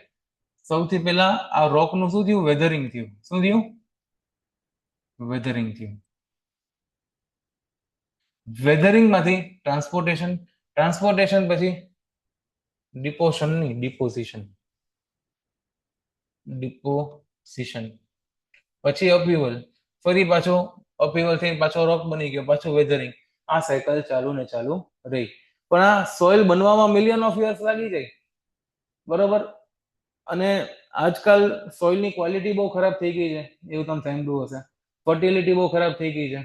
કેમ કે આપણે બધી જ્યાં જોઈને concrete concrete concrete cement cement cement બધી બાજુ ખાતર કરીએ છીએ, બરોબર. આ સોઇલની ક્વોલિટી આપણે બગાડીએ છીએ. એક ઓલા સદગુરુ કરીને છે, હાર્લે ડેવિડસન લઈને બધી બાજુ ફરે છે કે સોઇલ બચાવો એમ કરીને. તો એ સોઇલ બચાવવી જોઈએ આપણે. તો બચાવજો તમે, આપણે બચાવશું. તો સોઇલ ફોર્મેશનની જે પ્રોસેસ છે કે જેમાંથી સોઇલ ફોર્મ થાય એને નામ છે પેડોજીનેસિસ. કેવા જીનેસિસ? પેડોજીનેસિસ. તો આવા બધા ડાયરેક્ટ એમસીક્યુમાં વન લાઇનર પૂછાઈ જાય કે ભાઈ કઈ પેડોજીનેસિસ સોઇલ ફોર્મેશનની પ્રોસેસ છે શું કહેવાય. પછી આ કાર્લ તરઝાગીએ કઈ ચોપડીમાં સોઇલ મેકેનિક્સનું નામ આપ્યું હતું, કઈ સાલમાં આ ચોપડી સાલ બાલ તો નહીં પૂછે, આ તો ખાલી તમારા ધ્યાન માટે લખ્યું. તો આવી રીતના સોઇલનું ફોર્મેશન થાય. હવે આ જે વેધરિંગ થયું, વેધરિંગ એટલે શું? ઘસારો. ઘસારો બે પ્રકારનો હોય. એક ફિઝિકલ ઘસારો, બરોબર, કે જે આપણે તમને અલગ અલગ વાત કીધી કે ભાઈ હવા, પાણી, ગ્રેવિટી અથવા ટેમ્પરેચર, આ બધી વસ્તુના લીધે જે ઘસારો લાગે એ ફિઝિકલ વેધરિંગ કહેવાય. એક બીજું વેધરિંગ પણ લાગે જેને કહેવાય કેમિકલ વેધરિંગ, કે જે અલગ અલગ કેમિકલ રિએક્શન્સ દ્વારા એ ઘસારો લાગે. અલગ અલગ કેમિકલ રિએક્શન્સ જેમ કે હાઇડ્રેશન, કાર્બોનેશન, ઓક્સિડેશન, આ બધા રિએક્શન્સ થાય આના ઉપર, રોક ઉપર, કે જેથી કરીને અલગ અલગ ફ્રેગમેન્ટ્સમાં સોઇલ છૂટી પડે. તો બે પ્રકારના ઘસારા થાય, એક ફિઝિકલ અને એક કેમિકલ. આ જે ફિઝિકલ વેધરિંગ છે, ફિઝિકલ વેધરિંગ થી જે સોઇલનો પ્રકાર બને છે એ બને કોર્સ ગ્રેઇન સોઇલ, એટલે કે મોટા દાણાવાળી સોઇલ. મોટા દાણાવાળી સોઇલમાં કોણ આવે? સેન્ડ અને ગ્રેવલ. રેતીને જે આપણે ગ્રેવલ કહીએ, મોટા મોટા પથરા, એ બધા ફિઝિકલ વેધરિંગના કારણે કોર્સ ગ્રેઇન સોઇલ કહેવાય. અને કેમિકલ વેધરિંગના કારણે બનશે નાના દાણાવાળી સોઇલ, જેને આપણે કહેવાય ફાઇન ગ્રેઇન સોઇલ, કે જેમાં સિલ્ટ અને ક્લેનો સમાવેશ થાય છે. રાઈટ? અમુક સોઇલ મેં તમને કીધું કે અહીંયા ડિપોઝિટ થઈ ગઈ, જેનું ટ્રાન્સપોર્ટેશન ના થયું, ત્યાં ને ત્યાં ડિપોઝિટ થઈ ગઈ. તો એવી સોઇલ કે જેનું ટ્રાન્સપોર્ટેશન ના થયું હોય, ત્યાં ને ત્યાં ડિપોઝિટ થઈ ગઈ હોય, એને કહેવાય રેસિડ્યુઅલ સોઇલ. એવી સોઇલ રેસિડ્યુઅલ સોઇલ, કે ત્યાં ને ત્યાં જ રહી ગઈ. અને જે સોઇલનું ટ્રાન્સપોર્ટેશન થઈ ગયું હોય એવી સોઇલને કહેવાય ટ્રાન્સપોર્ટેડ સોઇલ. હવે ટ્રાન્સપોર્ટેશન કઈ એજન્સી દ્વારા થયું છે એના આધારે સોઇલના અલગ અલગ બીજા પ્રકાર પડે. જેમ કે પાણી, ફ્લોઈંગ પાણી દ્વારા ટ્રાન્સપોર્ટેશન થયું હોય તો એને અલોવિયલ સોઇલ કહેવાય. કોઈ લેકની અંદર એ ડિપોઝિટ થઈ ગઈ હોય, લેકની અંદર, ફ્લોઈંગ વોટર નહીં, લેકની અંદર ડિપોઝિટ, તો લેક્યુસ્ટેરિન સોઇલ કહેવાય. કોઈ દરિયાના ફ્લોના કારણે એ ડિપોઝિટ થઈ હોય તો એને કહેવાય મરીન સોઇલ. એવી રીતના વિન્ડના કારણે કોઈ સોઇલ ફોર્મ થઈ હોય તો એને એઓલિન સોઇલ કહેવાય. એ રીતના અલગ અલગ એજન્સી દ્વારા જે સોઇલ ફોર્મ થાય એને એ પ્રમાણે અલગ અલગ પ્રકાર આવે. અને પછીના પેજમાં બધી વસ્તુ આવે છે, આપણે વિગતવાર આની ચર્ચા કરીએ. તો soil is form due to weathering of rocks. તો વેધરિંગ છે, વેધરિંગ એક્શન છે કે જે મારા સોઇલને ફોર્મ થવા માટે પ્રેરે છે. જે સોઇલને ફોર્મ કરાવવા પાછળ રિસ્પોન્સિબલ છે કઈ પ્રોસેસ છે? Weathering. Weathering of rocks which may be carried out either physically or chemically. Physical weathering થઈ શકે, કેમિકલ વેધરિંગ થઈ શકે. ફિઝિકલ વેધરિંગ કોના કારણે થાય? તો કે physical agencies involve in physical agencies involved in weathering of rocks are કઈ physical agency છે? Running water, ice, wind, etc. And chemical agents involved in the weathering of rocks are carbonation, reduction, oxidation, આ બધા reactions. If weathered rock material is retained on the parent rock, then soil is called residual soil. અગર soil બની અને ત્યાં ને ત્યાં parent rock પાસે જ રહી જાય તો એ residual soil કહેવાય. અને if it is transported, then soil is called transported soil. Generally compulsory નહીં, generally residual soil fine grain soil હોય અને transported soil coarse grain soil હોય. પણ આ ખાલી જનરલાઇઝ આપણે કીધું છે, એવું કઈ યાદ રાખવાની કે એવું કમ્પલસરી વસ્તુ નથી. અલગ અલગ ટાઈપ ઓફ સોઇલ ની આની અંદર ચર્ચા થઈ.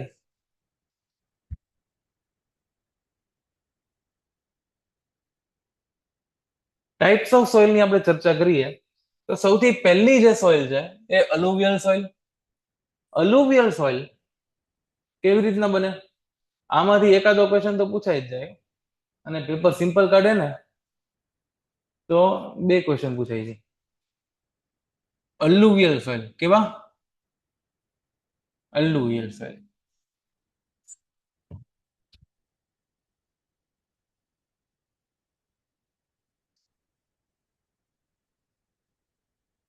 Alluvial soil deposited from suspension in running water. Running water એટલે એક્ઝામ્પલમાં તમને કહું કે રિવર જ્યારે ફ્લો થતી હોય ત્યારે રિવર ફ્લો થતી સોઇલને પોતાની સાથે લઈ જાય તો એને અલુવિયલ સોઇલ કહેવાય. જનરલી આપણે હિમાલયમાંથી જે રિવર નીકળે, ગંગા, પછી બીજી કઈ નીકળે, જે પણ નીકળતી હોય, જ્યોગ્રાફી મારું હાવ વીક છે, પણ હિમાલયમાંથી સપોઝ કે કોઈ મોટા પર્વતમાંથી આપણે નર્મદા નદીની જ વાત કરીએ તો નર્મદા આપણે અમરકંટક મધ્યપ્રદેશમાંથી નીકળે છે. તો ત્યાંથી નર્મદા નીકળે તો જે પણ લગભગ બધી રિવર છે ને એ માઉન્ટેન્સમાંથી જ નીકળે. બરોબર? આપણે નાનપણમાં કુદરતી દ્રશ્ય બનાવતા, કઈ રીતના બનાવતા? નાનપણમાં હું હજી તમને કહેતા આમ જ બનાવો. આ 2 પહાડ હોય, આ સૂરજ નીકળતો હોય, અમુક લોકો અહીં સુરત બનાવે અને અહીંથી એમ રિવર કાઢે. બરોબર? આ જ બને ને. અહીંયા કયું ઝાડ વાળ બનાવી નાખવાનું, બીજું કઈ બનાવો કે નહીં? આ રહી ગયા. બરોબર? પૂરું વાયલા રહી ગયા. વરસાદ કરાવો છે તો રિવર તમે ક્યાંથી કાઢી? 2 પહાડોની વચ્ચે જે વેલી હોય એમાંથી કાઢી તમે. તો જનરલી જેટલી પણ રિવર હોય એનું ઉદ્ગમ સ્થાન ક્યાં હોય? પહાડોમાં હોય. પહાડોમાં સ્લોપ કેવો હોય? નાનો હોય કે મોટો હોય? બહુ મોટો સ્લોપ હોય, સ્ટીપ સ્લોપ હોય. તો આવા સ્ટીપ સ્લોપમાં પાણી ફ્લો થાય પણ હાઈ વેલોસિટી સાથે ફ્લો થાય. તો હાઈ વેલોસિટી સાથે જ્યારે પાણી ફ્લો થતું હોય ત્યારે આ હાઈ વેલોસિટીના કારણે પાણીની એનર્જી પણ વધારે હોય. તો આ એનર્જીના કારણે પાણી જે છે એ આજુબાજુમાંથી જે પણ મટીરિયલ હોય એને ઇરોડ કરતું એટલે કે એને વોશ કરતું એને લઈ જાય. અહીંયા પાણીની હાઈ એનર્જી છે તો આજુબાજુ જે મટીરિયલ હશે એના નાના ફ્રેગમેન્ટ જે છે એ પાણીની અંદર મિક્સ થઈ ગયા હશે. બરોબર? પાણીની વેલોસિટીના કારણે નાના દાણા અથવા તો નાના એવા રજકણો એ ઉખડી જાય. રોજ સવારે ફીલ કરતા હશો તમે. જેટ સ્પ્રે વાપરો કે નહીં? ધોવો કે નહીં? પાણીની વેલોસિટીના કારણે બધું ધોવાઈ જાય ને, તો એ વસ્તુ થઈ. આ પાણી હાલતું જાય ને આ બધું ધોવાતું જાય. આ બધું જેમ ધોવાતું જાય અને એમ પાણીની સાથે સાથે આગળ વધતું જાય. પાણીની સાથે સાથે આગળ વધે. હવે આગળ જઈ આ તો પાણીનો સ્લોપ વધારે હતો, વેલોસિટી હાઈ હતી, એનર્જી વધારે હતી એટલે આ બધું ધોવાણું. ઓછી હોય તો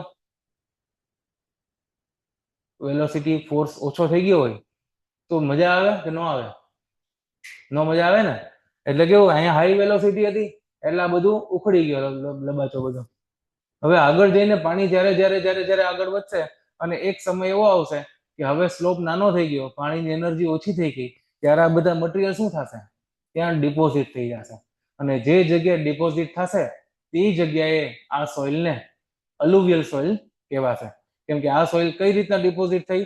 તો કે રિવરની હાઈ વેલોસિટી, હાઈ એનર્જીના કારણે ધોવાઈ, વેધરિંગ થઈ અને આ બાજુ આવીને ડિપોઝિટ થઈ.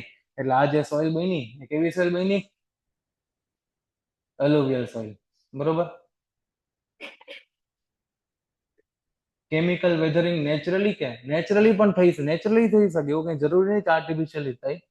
કોઈ પણ રીતના કેમિકલ રિએક્શન એવું છે કે ભાઈ કેમિકલ રિએક્શન ખાલી આર્ટિફિશિયલ જ થાય? કેમિકલ રિએક્શન નેચરલ થતું હોય. બરોબર?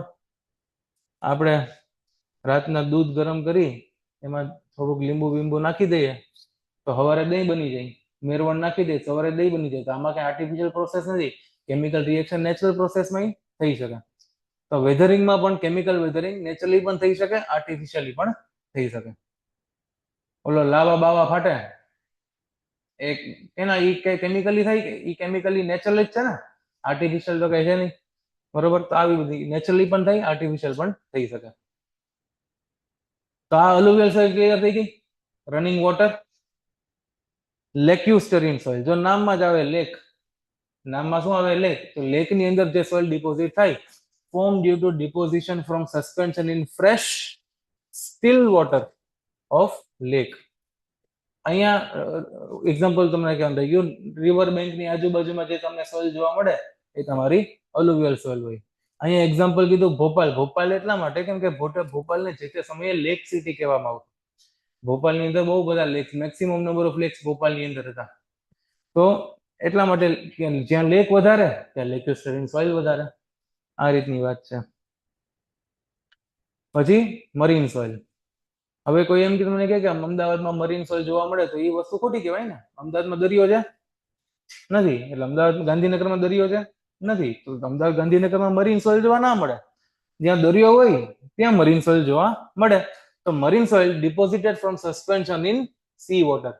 દરિયાના પાણીના કારણે, દરિયાના જે મોજા આવે એના કારણે જે સોઇલનું ડિપોઝિશન અથવા તો ટ્રાન્સપોર્ટેશન થાય, એવી સોઇલને મરીન સોઇલ કહેવાય. મરીન ક્યાં કઈ જગ્યાએ હોય તો કે ભાઈ આપણે જે પણ કોસ્ટલ પટ્ટો છે, આપણે જામનગર, કચ્છ, પોરબંદર, ભાવનગર, દ્વારકા, અમરેલી, અહીંથી સુરત, ભરૂચ, દીવ, આ બધી આખો દરિયાઈ પટ્ટી જે છે આખી આખામાં તમને મરીન સોઇલ જોવા મળી શકે. મરીન સોઇલનો એક ખાસ પ્રકાર છે, મરીન સોઇલનો એક ખાસ પ્રકાર છે જેને આપણે માલ કહીએ. શું કહીએ? વચ્ચે આર છે, માલ, મારલ, માલ soil. It is fine graded calcium carbonated soil of marine origin. એટલે એનું ઓરિજિન મરીનમાં જ છે, પણ એના ગ્રેન્સ એકદમ નાના હોય અને એની અંદર લાઇમનું પ્રમાણ વધારે હોય, કેલ્શિયમ કાર્બોનેટેડ હોય. બરોબર, calcium carbonated soil, fine graded calcium carbonated soil of marine origin which is formed due to decomposition of aquatic plant and animal bones. કે ભાઈ દરિયાની અંદર જે વિવિધ પ્રકારના પ્લાન્ટ્સ હોય, વિવિધ પ્રકારના એનિમલ્સ હોય, જેમ કે ફિશ થઈ ગઈ, ઓક્ટોપસ થઈ ગયા, કેકડા બેકડા હોય, ઝીંગા હોય, આ બધી વસ્તુ દરિયામાં જીવ થતા હોય એ દરિયામાં જ મરી જાય. પછી એ લોકોને પછી ઓલું શું કરવાનું હોય, એનું દફન કરવાનું હોય કે પછી એને હળગાવવાના હોય, એવું તો કઈ કરવાનું ન હોય. એ તો ન્યા જન્મે, ન્યા મરી જાય પછી ન્યા ડીકમ્પોઝ થઈ જાય. પ્લાન્ટ્સ પણ ત્યાં જ ઉગે ને ત્યાં જ મરી જાય ને ત્યાં જ ડીકમ્પોઝ થઈ જાય. તો એ ડીકમ્પોઝ થઈને પછી શું થાય? એનું સોઇલ બને. એ જે સોઇલ હોય એ માલ સોઇલ હોય. એની અંદર કેલ્શિયમ શું કામ છે? કેમ કે જે એનિમલ્સ મરી ગયા છે એના હાડકા પણ હોય, હાડકાનું ડીકમ્પોઝિશન થાય. હાડકામાં શું હોય? કેલ્શિયમ. એટલે calcium carbonated soil of marine origin. અને એનિમલ બોન્સ ના ડીકમ્પોઝિશન થી અને પ્લાન્ટ્સ ના ડીકમ્પોઝિશન થી આ બને છે. લક્ષદ્વીપ અથવા તો આપણું અંદમાન નિકોબાર આઇલેન્ડ, એ બધી બાજુ આ પ્રકારની સોઇલ વધારે પડતી જોવા મળી જાય છે. તો માલ સોઇલ આપણને પૂછે તો એક પ્રકારની મરીન સોઇલ જ છે. તો આપણને મરીન સોઇલ નું કોઈ એક્ઝામ્પલ પૂછે તો માલ સોઇલ કહી દેવાનું. બરોબર, માલ સોઇલ. અહીંયા માલ લખી નાખીએ. પછી આવે એઓલિન સોઇલ. હવે વિન્ડ દ્વારા જે સોઇલનું તમને ટ્રાન્સપોર્ટેશન જોવા મળે, કેના દ્વારા? વિન્ડ દ્વારા. એવી સોઇલને એઓલિન સોઇલ કહેવાય. એઓલિન ને અલુવિયલમાં ઘણા બધા લોકોને પછી કન્ફ્યુઝન થાય. અત્યારે તો સમજવામાં તો સમજાય જાય, પણ પછી ભેગું થઈ જાય એલુવિયલ શું હતું ને એઓલિન શું હતું. તો એઓલિનમાં શું છે? આઈએન જે વચ્ચે. વિન્ડમાં શું છે વચ્ચે? આઈએન જે. આવી રીતના યાદ રાખી લેવા નાની નાની વસ્તુ. તો એઓલિન સોઇલ કે જેનું ટ્રાન્સપોર્ટેશન કેના દ્વારા થયું છે? વિન્ડ દ્વારા. હવે વિન્ડ દ્વારા થતું હોય તો વિન્ડ પોતે કેટલી વેઇટમાં કેવી હોય? એકદમ લાઇટ હોય. તો વિન્ડ દ્વારા જે સોઇલનું ટ્રાન્સપોર્ટેશન થયું હોય એ સોઇલ એકદમ પ્રોપર કોમ્પેક્ટ કરીને બનાવશે કે એકદમ ઢીલી લૂઝ છોડી દેશે? લૂઝ છોડી દેશે, કેમ કે વિન્ડ પોતે જ ઢીલી છે, બરોબર. હવે એ કોઈ સોઇલ નું ટ્રાન્સપોર્ટેશન કરાવે તો એ પછી સોઇલ પોતે કેવી બને, એવી જ બને, બરોબર. જેસા માં વેસા બેટા, એટલે બાપ વેસા બેટા, બરોબર. પાડોશી ઉપર જાય તો પછી વિચારવું પડે. તો કહેવાનો ઇન્ટેન્શન નહીં છે કે એનો જન્મ કેના દ્વારા થયો આ પ્રકારની સોઇલનો, તો કે વિન્ડ દ્વારા થયો. તો વિન્ડ પોતે લૂઝ છે તો સોઇલ પણ કેવી બનશે, લૂઝ બનશે. લૂઝ સોઇલ બનશે, પણ આવી પ્રકારની સોઇલમાં છે ને બીજી પ્રોપર્ટી એવી હશે કે લૂઝ સોઇલ એટલે નબળી સોઇલ, બરોબર. એક રીતના જોવા જઈએ તો નબળી કહેવાય. તો આ સોઇલને ફેલ કરાવવા માટે કોઈ લોડની જરૂર ના પડે, એ પોતાના બધા સેલ્ફ વેટથી પડી જાય. કેવી રીતના પડી જાય, પોતાના ને પોતાના સેલ્ફ વેટથી જ પડી જાય. એનો મતલબ એવો કે ભાઈ મારે અહીંયા ઉપરથી નીચે પડવું હોય તો આમ ઊભા ઊભા આમ પડી ગયો, એના જેવું થયું. સોઇલ એમને ઊભી હતી અને પોતાના જ વેટથી પડી ગઈ, એટલે કોલેપ્સ થઈ ગઈ. તો સેલ્ફ વેટ માત્રથી એ કોલેપ્સ થઈ જાય છે. એટલા માટે આ પ્રકારની સોઇલને કોલેપ્સિબલ સોઇલ પણ કહેવામાં આવે છે, અથવા તો કોલેપ્સિબિલિટી એની પ્રોપર્ટી છે. જેમ કે એઓલિયન સોઇલનો એક બેસ્ટ એક્ઝામ્પલ છે લોએસ. લોએસ એક પ્રકારની એઓલિયન સોઇલ છે, એઓલિયન સોઇલ છે. અને આ લોએસની ખાસિયત શું છે કે આ લોએસ પ્રકારની સોઇલના બધા પાર્ટિકલ છે, એક બધા એની સાઇઝ કેવી હશે, બધાની સેમ સાઇઝ હશે. બધા પાર્ટિકલ સેમ સાઇઝના બને, સેમ સાઇઝ અથવા તો ઓલમોસ્ટ સેમ સાઇઝના પાર્ટિકલ્સ બનશે. It is uniformly graded. Uniformly graded એટલે બધા પાર્ટિકલની સાઇઝ ઓલમોસ્ટ સેમ હોય એવી સોઇલને યુનિફોર્મલી ગ્રેડેડ સોઇલ કહેવાય, જેના વિશે આપણે ભવિષ્યમાં ભણશું. It is uniformly graded, wind blown, silt, slightly cemented due to calcium compound. થોડા ઘણા એની અંદર કેલ્શિયમ કમ્પાઉન્ડ હોય એટલે એકબીજા સાથે ચોટેલા હોય, બરોબર. It is also known as collapsible soil. Collapsible સોઇલનો મતલબ અહીં ખૂણામાં લખી નાખો, સેલ્ફ વેટ માત્રથી કોલેપ્સ થઈ જાય.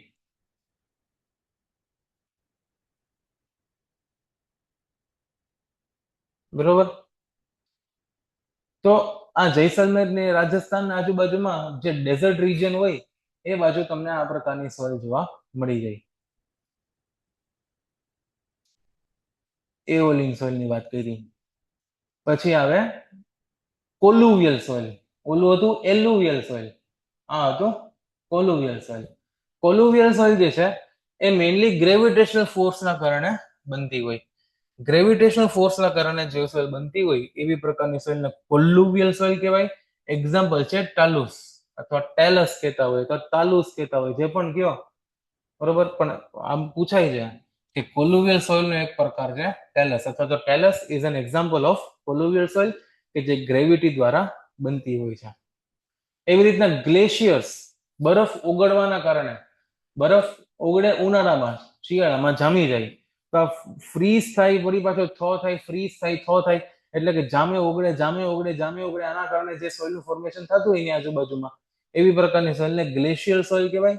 It is the soil which is transported અથવા તો ફોર્મડ બાય આઈસ. એના બે એક્ઝામ્પલ છે, ડ્રિફ્ટ અને ટીલ.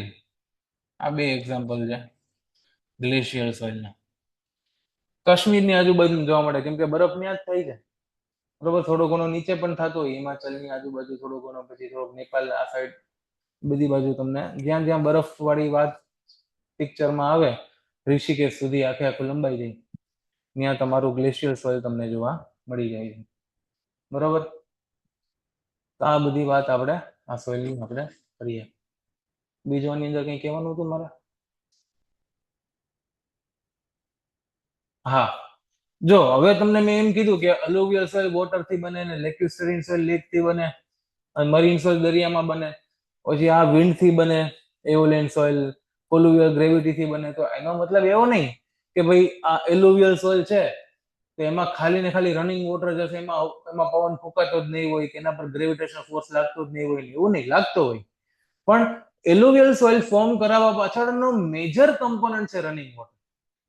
એવું નથી કે વિન્ડનું કોઈ કોન્ટ્રીબ્યુશન જ નથી, કે ગ્રેવિટીનું કોન્ટ્રીબ્યુશન નથી, કે ત્યાં બરફ જ નહીં હોય. બધી વસ્તુ થોડો થોડો રોલ પ્લે કરતી હોય, પણ એમાં મેજર રોલ પ્લે કોણ કરે છે? વોટર છે. એટલા માટે એને રનિંગ વોટર દ્વારા ફોર્મ થયેલું કીધું. બરોબર, એવું પછી પકડીને નહીં ચાલવાનું કે એવું તો ભાઈ ખાલી પવન જ નહીં ફૂંકાતો હોય, ખાલી ને ખાલી પાણી જ હોય ને એવું બધું વાત નથી. બેન્ટોનાઇટ સોઇલ, ટફ સોઇલ અને બ્લેક કોટન સોઇલ, આ વસ્તુની ચર્ચા કરીએ. જો બેન્ટોનાઇટ સોઇલ અને ટફ સોઇલ, બેન્ટોનાઇટ સોઇલ અને ટફ સોઇલ, જે આપણું જ્વાળામુખી ફાટે ને, વોલ્કેનિક ઇરપ્શન થાય, તો વોલ્કેનિક ઇરપ્શન થાય એના કારણે શું થાય? ગરમી ઉત્પન્ન થાય, આગ લાગે. આગ લાગે કે નહીં? જ્વાળામુખી ફાટે તો એના કારણે કેટલું બધું ટેમ્પરેચર હોય, એટલા બધા ડિગ્રી ટેમ્પરેચર હોય, તો ત્યાં આજુબાજુની જે વસ્તુ હોય એ હળગીને રાખ થઈ જાય. તો એના કારણે એશ બને, રાખ બને. એ જે રાખ બને એને વોલ્કેનિક એશ કહેવાય.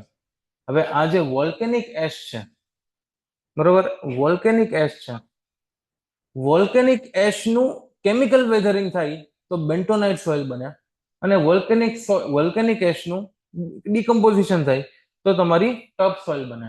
બેન્ટોનાઇટ સોઇલ અને ટફ સોઇલ, આ બંને સોઇલ બંને કેનાથી? વોલ્કેનિક એશથી. વોલ્કેનિક એશ, અને અહીંયા પણ chemically weathered વોલ્કેનિક ash. વોલ્કેનિક એશથી bentonite soil અને ટફ સોઇલ આ બંને બનતી હોય છે. પણ જે બેન્ટોનાઇટ સોઇલ છે ને, એની અંદર અમુક વિચિત્ર પ્રોપર્ટી છે. વિચિત્ર પ્રોપર્ટી એવી કે એની અંદર પાણીને એડ થાય ને તો સોઇલ ફૂલાઈ જાય. ફૂલાઈ જાય એટલે ગજબ ફૂલાઈ જાય, અને પાણી બહાર નીકળે તો એ સંકોચાઈ જાય. તો આ સ્વેલિંગ શ્રિંકેજ વાળી પ્રોપર્ટી જે છે એ બેન્ટોનાઇટ સોઇલ પાસે છે. સેમ એવી સ્વેલિંગ અને શ્રિંકેજ વાળી પ્રોપર્ટી બ્લેક કોટન સોઇલ પાસે પણ છે. બેન્ટોનાઇટ સોઇલ અને બ્લેક કોટન સોઇલ આ બંને પાસે સ્વેલિંગ શ્રિંકેજ વાળી પ્રોપર્ટી છે. સ્વેલિંગ શ્રિંકેજ વાળી પ્રોપર્ટી મારા બિલ્ડિંગ માટે બહુ ખરાબ. બિલ્ડિંગ માટે બહુ ખરાબ, કેમ કે અગર મારા ફાઉન્ડેશનમાં એવી સોઇલ આવી ગઈ કે જે સ્વેલ પણ થાય છે અને શ્રિંક પણ થાય છે, એનો મતલબ કેવો થાય કે મેં બિલ્ડિંગ બનાવી નાખ્યું, નીચે બ્લેક કોટન સોઇલ હતી, ચોમાસામાં પાણી આવશે, પાણીના સંપર્કમાં સોઇલ ફૂલાશે, સોઇલ ફૂલાય એટલે પછી એમ થોડી ઘણી ના ફૂલાય, 2, 3, 4, 5 ગણી ફૂલાય. એટલે ચોમાસામાં પાણી આવી ગયું, સોઇલ ફૂલાઈ ગઈ, તો મેં પેલા માળે ફ્લેટ લીધો તો હવે હું ત્રીજા માળે વયો ગયો. પછી ચોમાસામાં પછી ઉનાળામાં પછી પાછું પાણી નીકળી જાય, પાણી ઓલું સુકાઈ જાય એટલે સોઇલ સંકોચાઈ જાય, તો પેલા માળમાંથી હું પાછો બેસમેન્ટમાં આવી જાય. આવી રીતના સ્ટ્રક્ચર ઊંચું નીચું થાય. આટલું બધું ના હોય, પણ તમને બતાવો, ઇમેજિન કરવા માટે કે સોઇલ ફૂલે તો પછી સ્ટ્રક્ચર પણ ઊંચું નીચું થાય. જેના લીધે હવે સ્ટ્રક્ચર તો ઊંચું નીચું થાય એટલે કઈ કોન્ક્રીટનું બનેલું છે, કઈ એવું તો બનેલું નથી કઈ ઊંચું નીચું થાય. તો આવી રીતના સોઇલ શ્રિંકેજ સ્વેલિંગ થતું હોય તો ફાઉન્ડેશનને પેલા તોડી નાખે, ફાઉન્ડેશનમાં ક્રેક પડી દે એટલે સ્ટ્રક્ચરમાં ક્રેક પડી જાય, સ્ટ્રક્ચર મારું પડી જાય, અથવા તો એક્સેસિવ સેટલમેન્ટના લીધે સ્ટ્રક્ચર આખું જમીનમાં ઘૂસીને ત્યાંથી ક્રેક પડી જાય.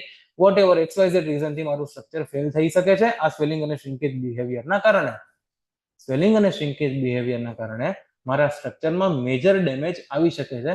તો એઝ અ સિવિલ એન્જિનિયર આપણા મગજમાં સૌથી વધારે લોડ આ જ હોય કે જ્યારે કોઈ સ્ટ્રક્ચર અથવા તો ફાઉન્ડેશન કે કોઈ સાઇટ જોવા જઈએ તો આપણી ભગવાનને એક જ પ્રાર્થના હોય કે સાઇટ ગમે એવી હોય, બ્લેક કોટન સોઇલ વાળી ન હોવી જોઈએ.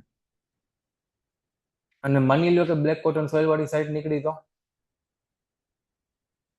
ત્યાં આપણે એવું તો નહીં કહી શકીએ ક્લાયન્ટને કે બ્લેક કોટન સોઇલમાં સ્ટ્રક્ચર ના બને, તમે જમીન વેચી નાખો બીજી જગ્યાએ લઈ લ્યો તો હું ડિઝાઇન કરી દઉં, બાકી ન કરી દઉં, એવું તો ના કહી શકીએ. એની પછી ટ્રીટમેન્ટ આવતી હોય, યોગ્ય સોલ્યુશન બધી વસ્તુના હોય, રસ્તા બધી વસ્તુના નીકળે, પણ કેવું કે એ માથાકોટમાં પડવું એના કરતા આપણી પ્રાર્થના એવી હોય કે ના હોય તો સારું, પછી હોય તો આપણે લડી લઈએ. એવું નહીં કે ભાઈ આપણે બ્લેક કોટન સોઇલ પર સ્ટ્રક્ચર જ ના બનાવી શકીએ, બને છે, સ્ટ્રક્ચર બને છે.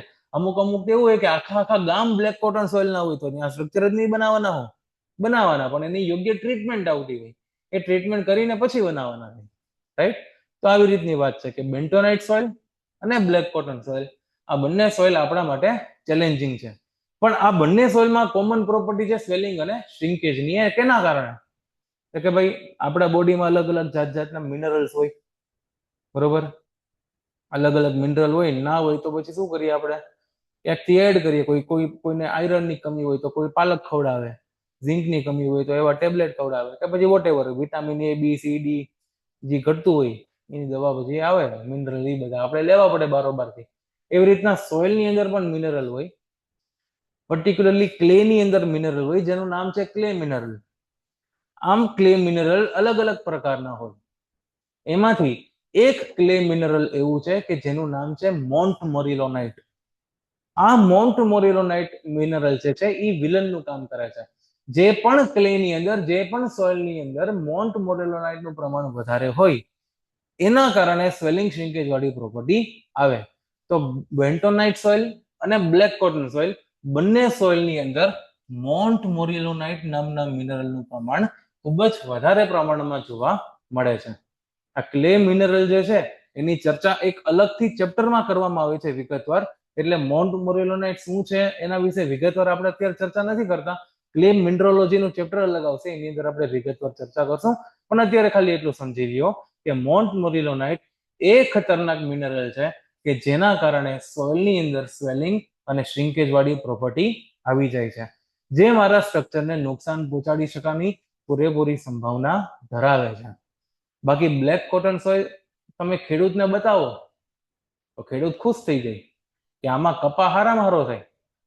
બરોબર, કપાસનો જે પાક છે આ પ્રકારની સોઇલમાં સારામાં સારો થાય. બ્લેક કોટન સોઇલની મોઇસ્ચર હોલ્ડિંગ કેપેસિટી પણ બહુ ગજબ છે, બહુ લાંબા સમય સુધી પાણીને પકડીને રાખી શકે.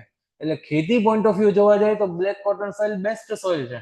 એકદમ ડાર્ક બ્રાઉન રંગની હોય, બ્રાઉન રંગ કેવું ડાર્ક, અને એ થોડોક બ્લેકિશ જેવી લાગતી હોય, એટલે એના કલરના આધારે એને બ્લેક નામ આપ્યું. કપાસ ઉગાડવા માટે એ સારામાં સારી સોઇલ છે એટલે એમાં કોટન નામ આપ્યું, અને એ સોઇલ છે એટલે એને સોઇલ કીધું, બ્લેક કોટન સોઇલ. તો fertility point of view, farming point of view સારામાં સારી સોઇલ છે, પણ એન્જિનિયરિંગ માટે, engineering point of view, strength point of view એ બહુ ખરાબમાં ખરાબ સોઇલ છે. It is a residual soil. તેનાથી બને બસાલ્ટમાંથી બને residual soil, which residual soil એટલે પેરેન્ટ રોકમાં જ રહી છે, which is formed from basalt and containing high amount of clay mineral called Mont Morillonite. It is dark in color and suitable for growing cotton. It shows high swelling and shrinkage and low shear strength. Right? તો બસાલ્ટ માંથી બને છે.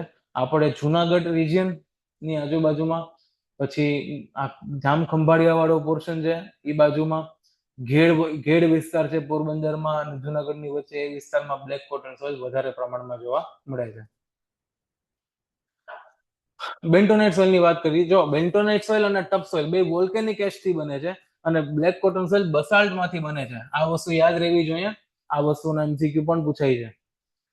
તો bentonite soil, it is a chemically weathered volcanic ash generally used as a lubricant in drilling operations. હવે bentonite soil generally આપણને એમ જમીનમાં જોવા નથી મળતી, આપણી આજુબાજુના વિસ્તારમાં લગભગ જોવા નથી મળતી, પણ બેન્ટોનાઇટ સોઇલ જે છે એ આપણે યુઝ કરીએ છીએ. કેવી રીતના યુઝ કરીએ છીએ? તો કે જો આપણે ખોદકામ કરવું હોય તેના માટે લુબ્રિકેશનની જરૂર પડે, બરોબર. લુબ્રિકેશન વગર ખોદકામ કરીએ તો એ મજા ના આવે, અથવા તો એ આપણને થોડીક વધારે ડિફિકલ્ટ પડે.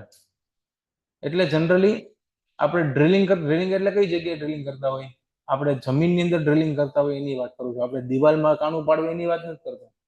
જમીનમાં જ્યાં ખોદકામ આપણે ડ્રિલિંગ થી કરવાનું હોય, કે જ્યાં એકદમ ડીપ સુધી મારે હોલ લઈ જવાનો હોય, અથવા તો ટનલ બનાવી હોય, ટનલ, તેના માટે મારે રોકની અંદર ડ્રિલિંગ કરવું પડે.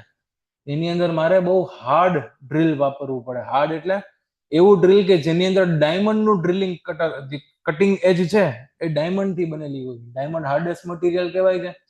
એટલે જે ડ્રિલ કરવાનું જે એજ હોય એ ડાયમંડ ડ્રિલ કહેવાય ને. ડાયમંડ નો જે એની અણી હોય એ ડાયમંડ ની બનેલી હોય, એનાથી આપણે ડ્રિલ કરતા હોય.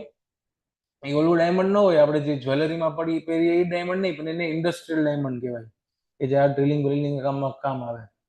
તો ટનલ બનાવી છે તો એની અંદર આપણે ડ્રિલિંગ કરવું પડે. પછી જમીનની અંદર કઈ ખોદકામ કરવું છે એની અંદર આપણે ડ્રિલ કરવું પડે. તો આ બધી જગ્યાએ કે સર રોકમાં ક્યાંય રીતના ડ્રિલ કરવાનું થયું તો આપણે ભેગી બેન્ટોનાઇટ સોઇલનો ઉપયોગ કરીએ છીએ, કે જે આપણે લુબ્રિકેશન તરીકે યુઝ કરીએ છીએ. તમારે બેન્ટોનાઇટ સોઇલને ફીલ કરવી હોય ને તો મુલતાની માટી આવે. મુલતાની માટી ખબર છે? મુલતાની માટી અત્યારે ઉનાળામાં ઘણા બધા લોકો વાપરતા હોય છે, સારી વસ્તુ છે, વાપરવી જોઈએ.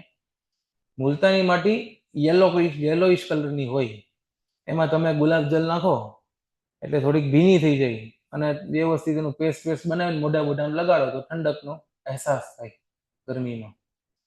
તો આ જે બેન્ટોનાઇટ સોઇલ છે એની પ્રોપર્ટી કંઈક મુલતાની માટી જેવી જ છે, રાઈટ. મુલતાની માટી તમે જોશો ને તેમાં તમે પાણી એડ કરશો તો એકદમ ચીકણી થઈ જશે, એકદમ ચીકણી થઈ જશે, બરોબર. એટલી ચીકણી થઈ જશે કે તમારે ફીલ કરીને તમને ખબર પડે કે કેવી છે. આપણે લઈ આવશો, તમારે જોતી હોય તો હોલસેલમાં મંગાવીએ તો એ પાવડર છે, પાવડર આવે એમાં પાણી નાખો, એકદમ ચીકણી થઈ જાય. અને પછી એવી જ વસ્તુ આ બેન્ટોનાઇટ સોઇલની પ્રોપર્ટી છે કે એકદમ ચીકણી થઈ જાય ને. ચીકણી વસ્તુ હંમેશા લુબ્રિકેશનમાં કામ લાગે. આપણે જનરલી લુબ્રિકેશન કરવું હોય તો આપણે તેલનો ઉપયોગ કરતા હોય. આપણે કોઈ મેટલની વસ્તુ છે એ કાઢવી હોય અથવા તો કોઈ શટર, આપણી દુકાનનું ગેરેજનું શટર હોય કે એ આપણે ખોલવું હોય તો ત્યાં પણ આપણે સાઈડમાં ઓઇલ લગાડતા હોય. હાથમાં વીંટી સલવાઈ ગઈ છે, કાઢવી છે, હાથમાં બંગડી સલવાઈ ગઈ છે, એ કાઢવી છે તો તેલ લગાડીએ અથવા તો સાબુથી એને લુબ્રિકેટ કરીને કાઢીએ. લુબ્રિકેશન આપણે જીવનમાં ઘણી બધી જગ્યાએ યુઝ કરતા હોય. તેવી રીતના જ્યારે આપણે ડ્રિલિંગ ઓપરેશન્સ કરવા છે ત્યારે બેન્ટોનાઇટ સોઇલથી લુબ્રિકેશન આપણે કરતા હોય, બરોબર. આ સુધી એમ કે સોઇલથી લુબ્રિકેશન કરીએ, માટીથી. બેન્ટોનાઇટ સોઇલથી લુબ્રિકેશન આપણે કરી શકીએ. આપણા વ્હીકલ્સમાં ગ્રીસ, ઓઇલ, આ બધી વસ્તુ હોય. પછી ચર્ચા આવે લેટેરાઇટ સોઇલની. લેટેરાઇટ સોઇલ આપણે આ કેના જેવી લાગી તમને બતાવું. આપણે રંગોળી કરીએ તો રંગોળી કરીએ પેલા બેકગ્રાઉન્ડમાં ગેરુથી બેકગ્રાઉન્ડ આખું બનાવતા હોય. તમે કદાચ બનાવતા હોય તો, નહીં બનાવતા હોય નહીં ખબર હોય તમને. પેલું ગીત છે ને, રંગ દે તું મોહે ગેરુઆ.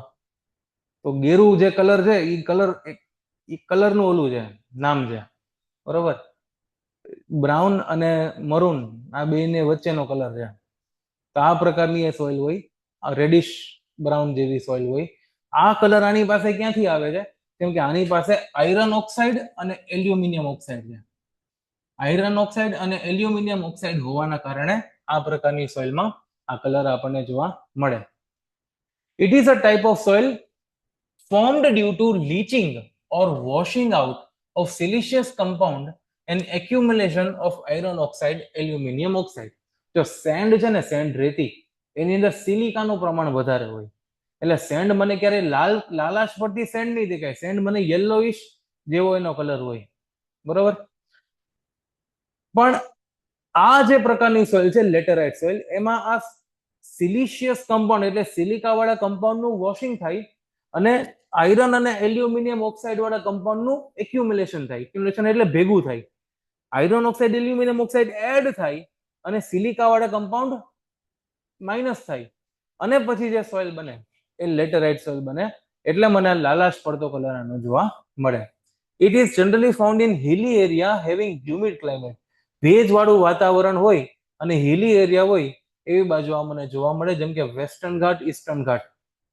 આપણે મેપ છે આ બાજુ, આ સપોઝ ઇન્ડિયાનો મેપ આવો છે તો આ બાજુ વેસ્ટર્ન ઘાટ છે, બરોબર. તો અહીંયા વેસ્ટર્ન ઘાટની આજુબાજુમાં મને આ પ્રકારની સોઇલ જોવા મળે. ઈસ્ટર્ન ઘાટની આજુબાજુમાં મળે. પછી મક પીટ, લોમની પેલા વાત કરી લઈએ. લોમ એક એવી સોઇલ છે કે જેની અંદર સેન્ડ, સિલ્ટ અને ક્લે આ ત્રણેય પ્રકારની સોઇલ મિક્સ થયેલી છે. થોડી ઘણી ક્લે હોય, થોડી ઘણી સેન્ડ હોય, થોડી ઘણી સિલ્ટ હોય. બધી સોઇલ એકબીજા સાથે મિક્સ થઈને લોમને બનાવે છે. લોમ સોઇલ છે ઇરિગેશન પોઈન્ટ ઓફ વ્યૂ બહુ સારી સોઇલ છે. ઇરિગેશન કરવું હોય ને તો આની વોટર હોલ્ડિંગ કેપેસિટી પણ સારી હોય અને વોટર ડ્રેઇનિંગ કેપેસિટી પણ સારી હોય. એ ઇરિગેશનમાં આપણે વિગતવાર ભણશું કે કઈ રીતના લોમ આપણા માટે સારી છે, બરોબર. આજકાલ ઓર્ગેનિક ફાર્મિંગનો જમાનો છે. હમણાં મોદીજીએ કીધું કે ઓર્ગેનિક ફાર્મિંગ પર ધ્યાન આપો, આ કેમિકલ વાળા ફર્ટિલાઇઝર ના વાપરો, બરોબર. તો ઓર્ગેનિક સોઇલ ક્યારે બને? એના માટે ઓર્ગેનિક ફાર્મિંગ માટેના નિયમો છે કે કંઈક તમારે 3 વર્ષ સુધી કોઈ પણ જાતનું કેમિકલ નહીં નાખવાનું, 1 વર્ષ જમીનમાં કંઈ જ નહીં ઉગાડવાનું, અને એ પછી તમે થોડું ઘણું ઓર્ગેનિક ફાર્મિંગ એના ઉપર ધીમે ધીમે કરી શકો અને એમાં સ્ટાર્ટિંગમાં તમને યીલ્ડ ઉપજ બહુ ઓછી મળે, પણ આગળ જઈને ધીમે ધીમે ધીમે ઉપજ વધે. તો આ બધી વાત ખેતીની વાત છે, પણ મારે મેઇન ફોકસ કરવાનું છે ઓર્ગેનિક ઉપર. ઓર્ગેનિક પ્રકારની સોઇલ પણ આવે. સોઇલ પોતે ઓર્ગેનિક હોય કે જેની અંદર કોઈ વધારે કેમિકલ એ સોઇલની અંદર ના હોય, એવી સોઇલને ઓર્ગેનિક સોઇલ કહેવાય. આવી સોઇલ કઈ રીતના બને? તો કે તમે હેઠવાડ ફેંકી દો, માણસોને દાટી દો, માણસોને હળગાવી દો, બરોબર. પછી એવું ખરાબ ખરાબ જે પણ વેજીટેબલની છાલ ને આન તેન બધું જે નીકળે એનું ડિકમ્પોઝિશન થયા રાખે. માણસને ડાયટો છે એ હૈડા રાખે, એ હળી હળી હળી હળી હળી અને પછી અલ્ટિમેટલી જમીનમાં જ ભેગું થઈ જવાનું છે. તો એ જે સોઇલ બનાવે એ ઓર્ગેનિક સોઇલ હોય, રાઈટ. તો એની આપણે વાત કરીએ. આ બે પ્રકારની સોઇલ છે, મક અને પીટ. આ મક અને પીટ એ બંને ઓર્ગેનિક સોઇલ છે. મક જે છે એ થોડી થોડી ઓર્ગેનિક છે, અને પીટ જે છે એ બહુ વધારે ઓર્ગેનિક છે. થોડી ઓર્ગેનિક અને વધારે ઓર્ગેનિક એટલે શું? તો કે મકની અંદર મિક્સચર ઓફ ઇનઓર્ગેનિક સોઇલ અને black decomposed organic matters. Mixture of inorganic soil and black decomposed organic matters. આ બંને પ્રકારના મટીરિયલમાંથી મક સોઇલ બનશે. અને પીટ સોઇલ જે છે એ હાઈલી ઓર્ગેનિક સોઇલ છે, which almost entirely consist of organic matters in different stages of decomposition. ડિકમ્પોઝિશન એટલે ખબર છે ને તમને? વિઘટન, બરોબર. આપણે કોઈ પણ માણસને દાટીએ અથવા તો કોઈ પણ એવો કચરો ફેંકીએ, ઘરનો કચરો જે વેજીટેબલની છાલમાંથી બધામાંથી બન્યો હોય, એનું અલ્ટિમેટલી જેમ જેમ નાના નાના નાના નાના ફ્રેગમેન્ટ્સમાં કન્વર્ટ થતા જાય તો એ ઓર્ગેનિક મેટર બનાવે, રાઈટ. તો આવા બધા ડિકમ્પોઝિશન થી હાઈલી ઓર્ગેનિક સોઇલ જેને કહેવાય એને પીટ સોઇલ નામ આપવામાં આવેલું છે. કલર કેવો હોય? તો કે કાં તો બ્લેક થી લઈને ડાર્ક બ્રાઉન સુધી વેરી થાય and possess the organic order. એમાં તમે સ્મેલ કરો ને તો ગાયના પોદળા જેવી સ્મેલ આવે, બહુ ખરાબ સ્મેલ આવે. ઇન શોર્ટ કહેવાનો મતલબ એ એકદમ પંજન સ્મેલ. એની ઓર્ગેનિકની એની વાસ જ અલગ પ્રકારની હોય. તમને ખબર પડી જાય કે આ શેની વાસ છે, તો ઓર્ગેનિકની વાસ છે. આ વાસ તમારે ફીલ કરવી હોય ને, આ સ્મેલ તમારે ફીલ કરવી હોય તો આપણે જે ફૂડ વેસ્ટ હોય, ઘરમાં જે વધેલું ફૂડ જે હોય એ તમે ઓલી ડસ્ટબિનમાં નાખવાની જે કાળી કોથળી આવે, ગાર્બેજ બેગ, એમાં તમે ભરી રાખો અને 3, 4, 5, 6, 7, 8, 10 દિવસ સુધી ઘરમાં રાખો, બરોબર. પછી એમાં જરાક આમ કરીને સ્મેલ કરો તો ખબર પડે કેવી ગંદી સ્મેલ આવતી હોય. અથવા તો જે કચરાની ગાડી નીકળતી હોય એની પાસે જઈને જોરથી શ્વાસ લ્યો તો ખબર પડે કેવી ઓર્ગેનિક સ્મેલ કહેવાય. તો આ પ્રકારનું ઓર્ગેનિક ઓર્ડર આ સોઇલની અંદર આપણને જોવા મળે છે, બરોબર. અને ક્યાંય ન જવું હોય તો કોઈ પણ પબ્લિક ટોયલેટમાં જઈ આવવાનું. કોઈ પણ પબ્લિક ટોયલેટમાં જઈ અને જોરથી ઊંડો શ્વાસ લેવાનો, એવી સ્મેલ આવે આની અંદરથી, બરોબર. Highly compressible soil. Compressible soil ખરાબ સોઇલ કહેવાય કે સારી કહેવાય? ખરાબ કહેવાય ને. કોમ્પ્રેસિબલ સોઇલ એટલે એના ઉપર લોડ આપો તો એ કોમ્પ્રેસ થઈ જાય, દબાઈ જાય, લૂઝ હોય. એટલે હાઈલી જેટલી સોઇલ લૂઝ હશે એટલી કોમ્પ્રેસિબલ વધારે હશે. જેટલી સ્ટ્રેન્થ વધારે એટલી કોમ્પ્રેસિબિલિટી ઓછી, અને જેટલી કોમ્પ્રેસિબિલિટી ઓછી એટલી સ્ટ્રેન્થ વધારે, રાઈટ. આ બધી વાતો નાની નાની છે. નોટ શું લખે છે? પીટ અને મક જ્યારે કમ્બાઈન થાય ત્યારે એને ક્યુમ્યુલોસ કહેવાય. શું કહેવાય? ક્યુમ્યુલોસ. મક and peat are also termed as cumulose soil. આવી બધી વાતો આપણે આજે કરી. રાખીએ આજ માટે આટલું, બરોબર. કાલથી આપણે આગળનું જોશું. આજ માટે રાખીએ, બરોબર.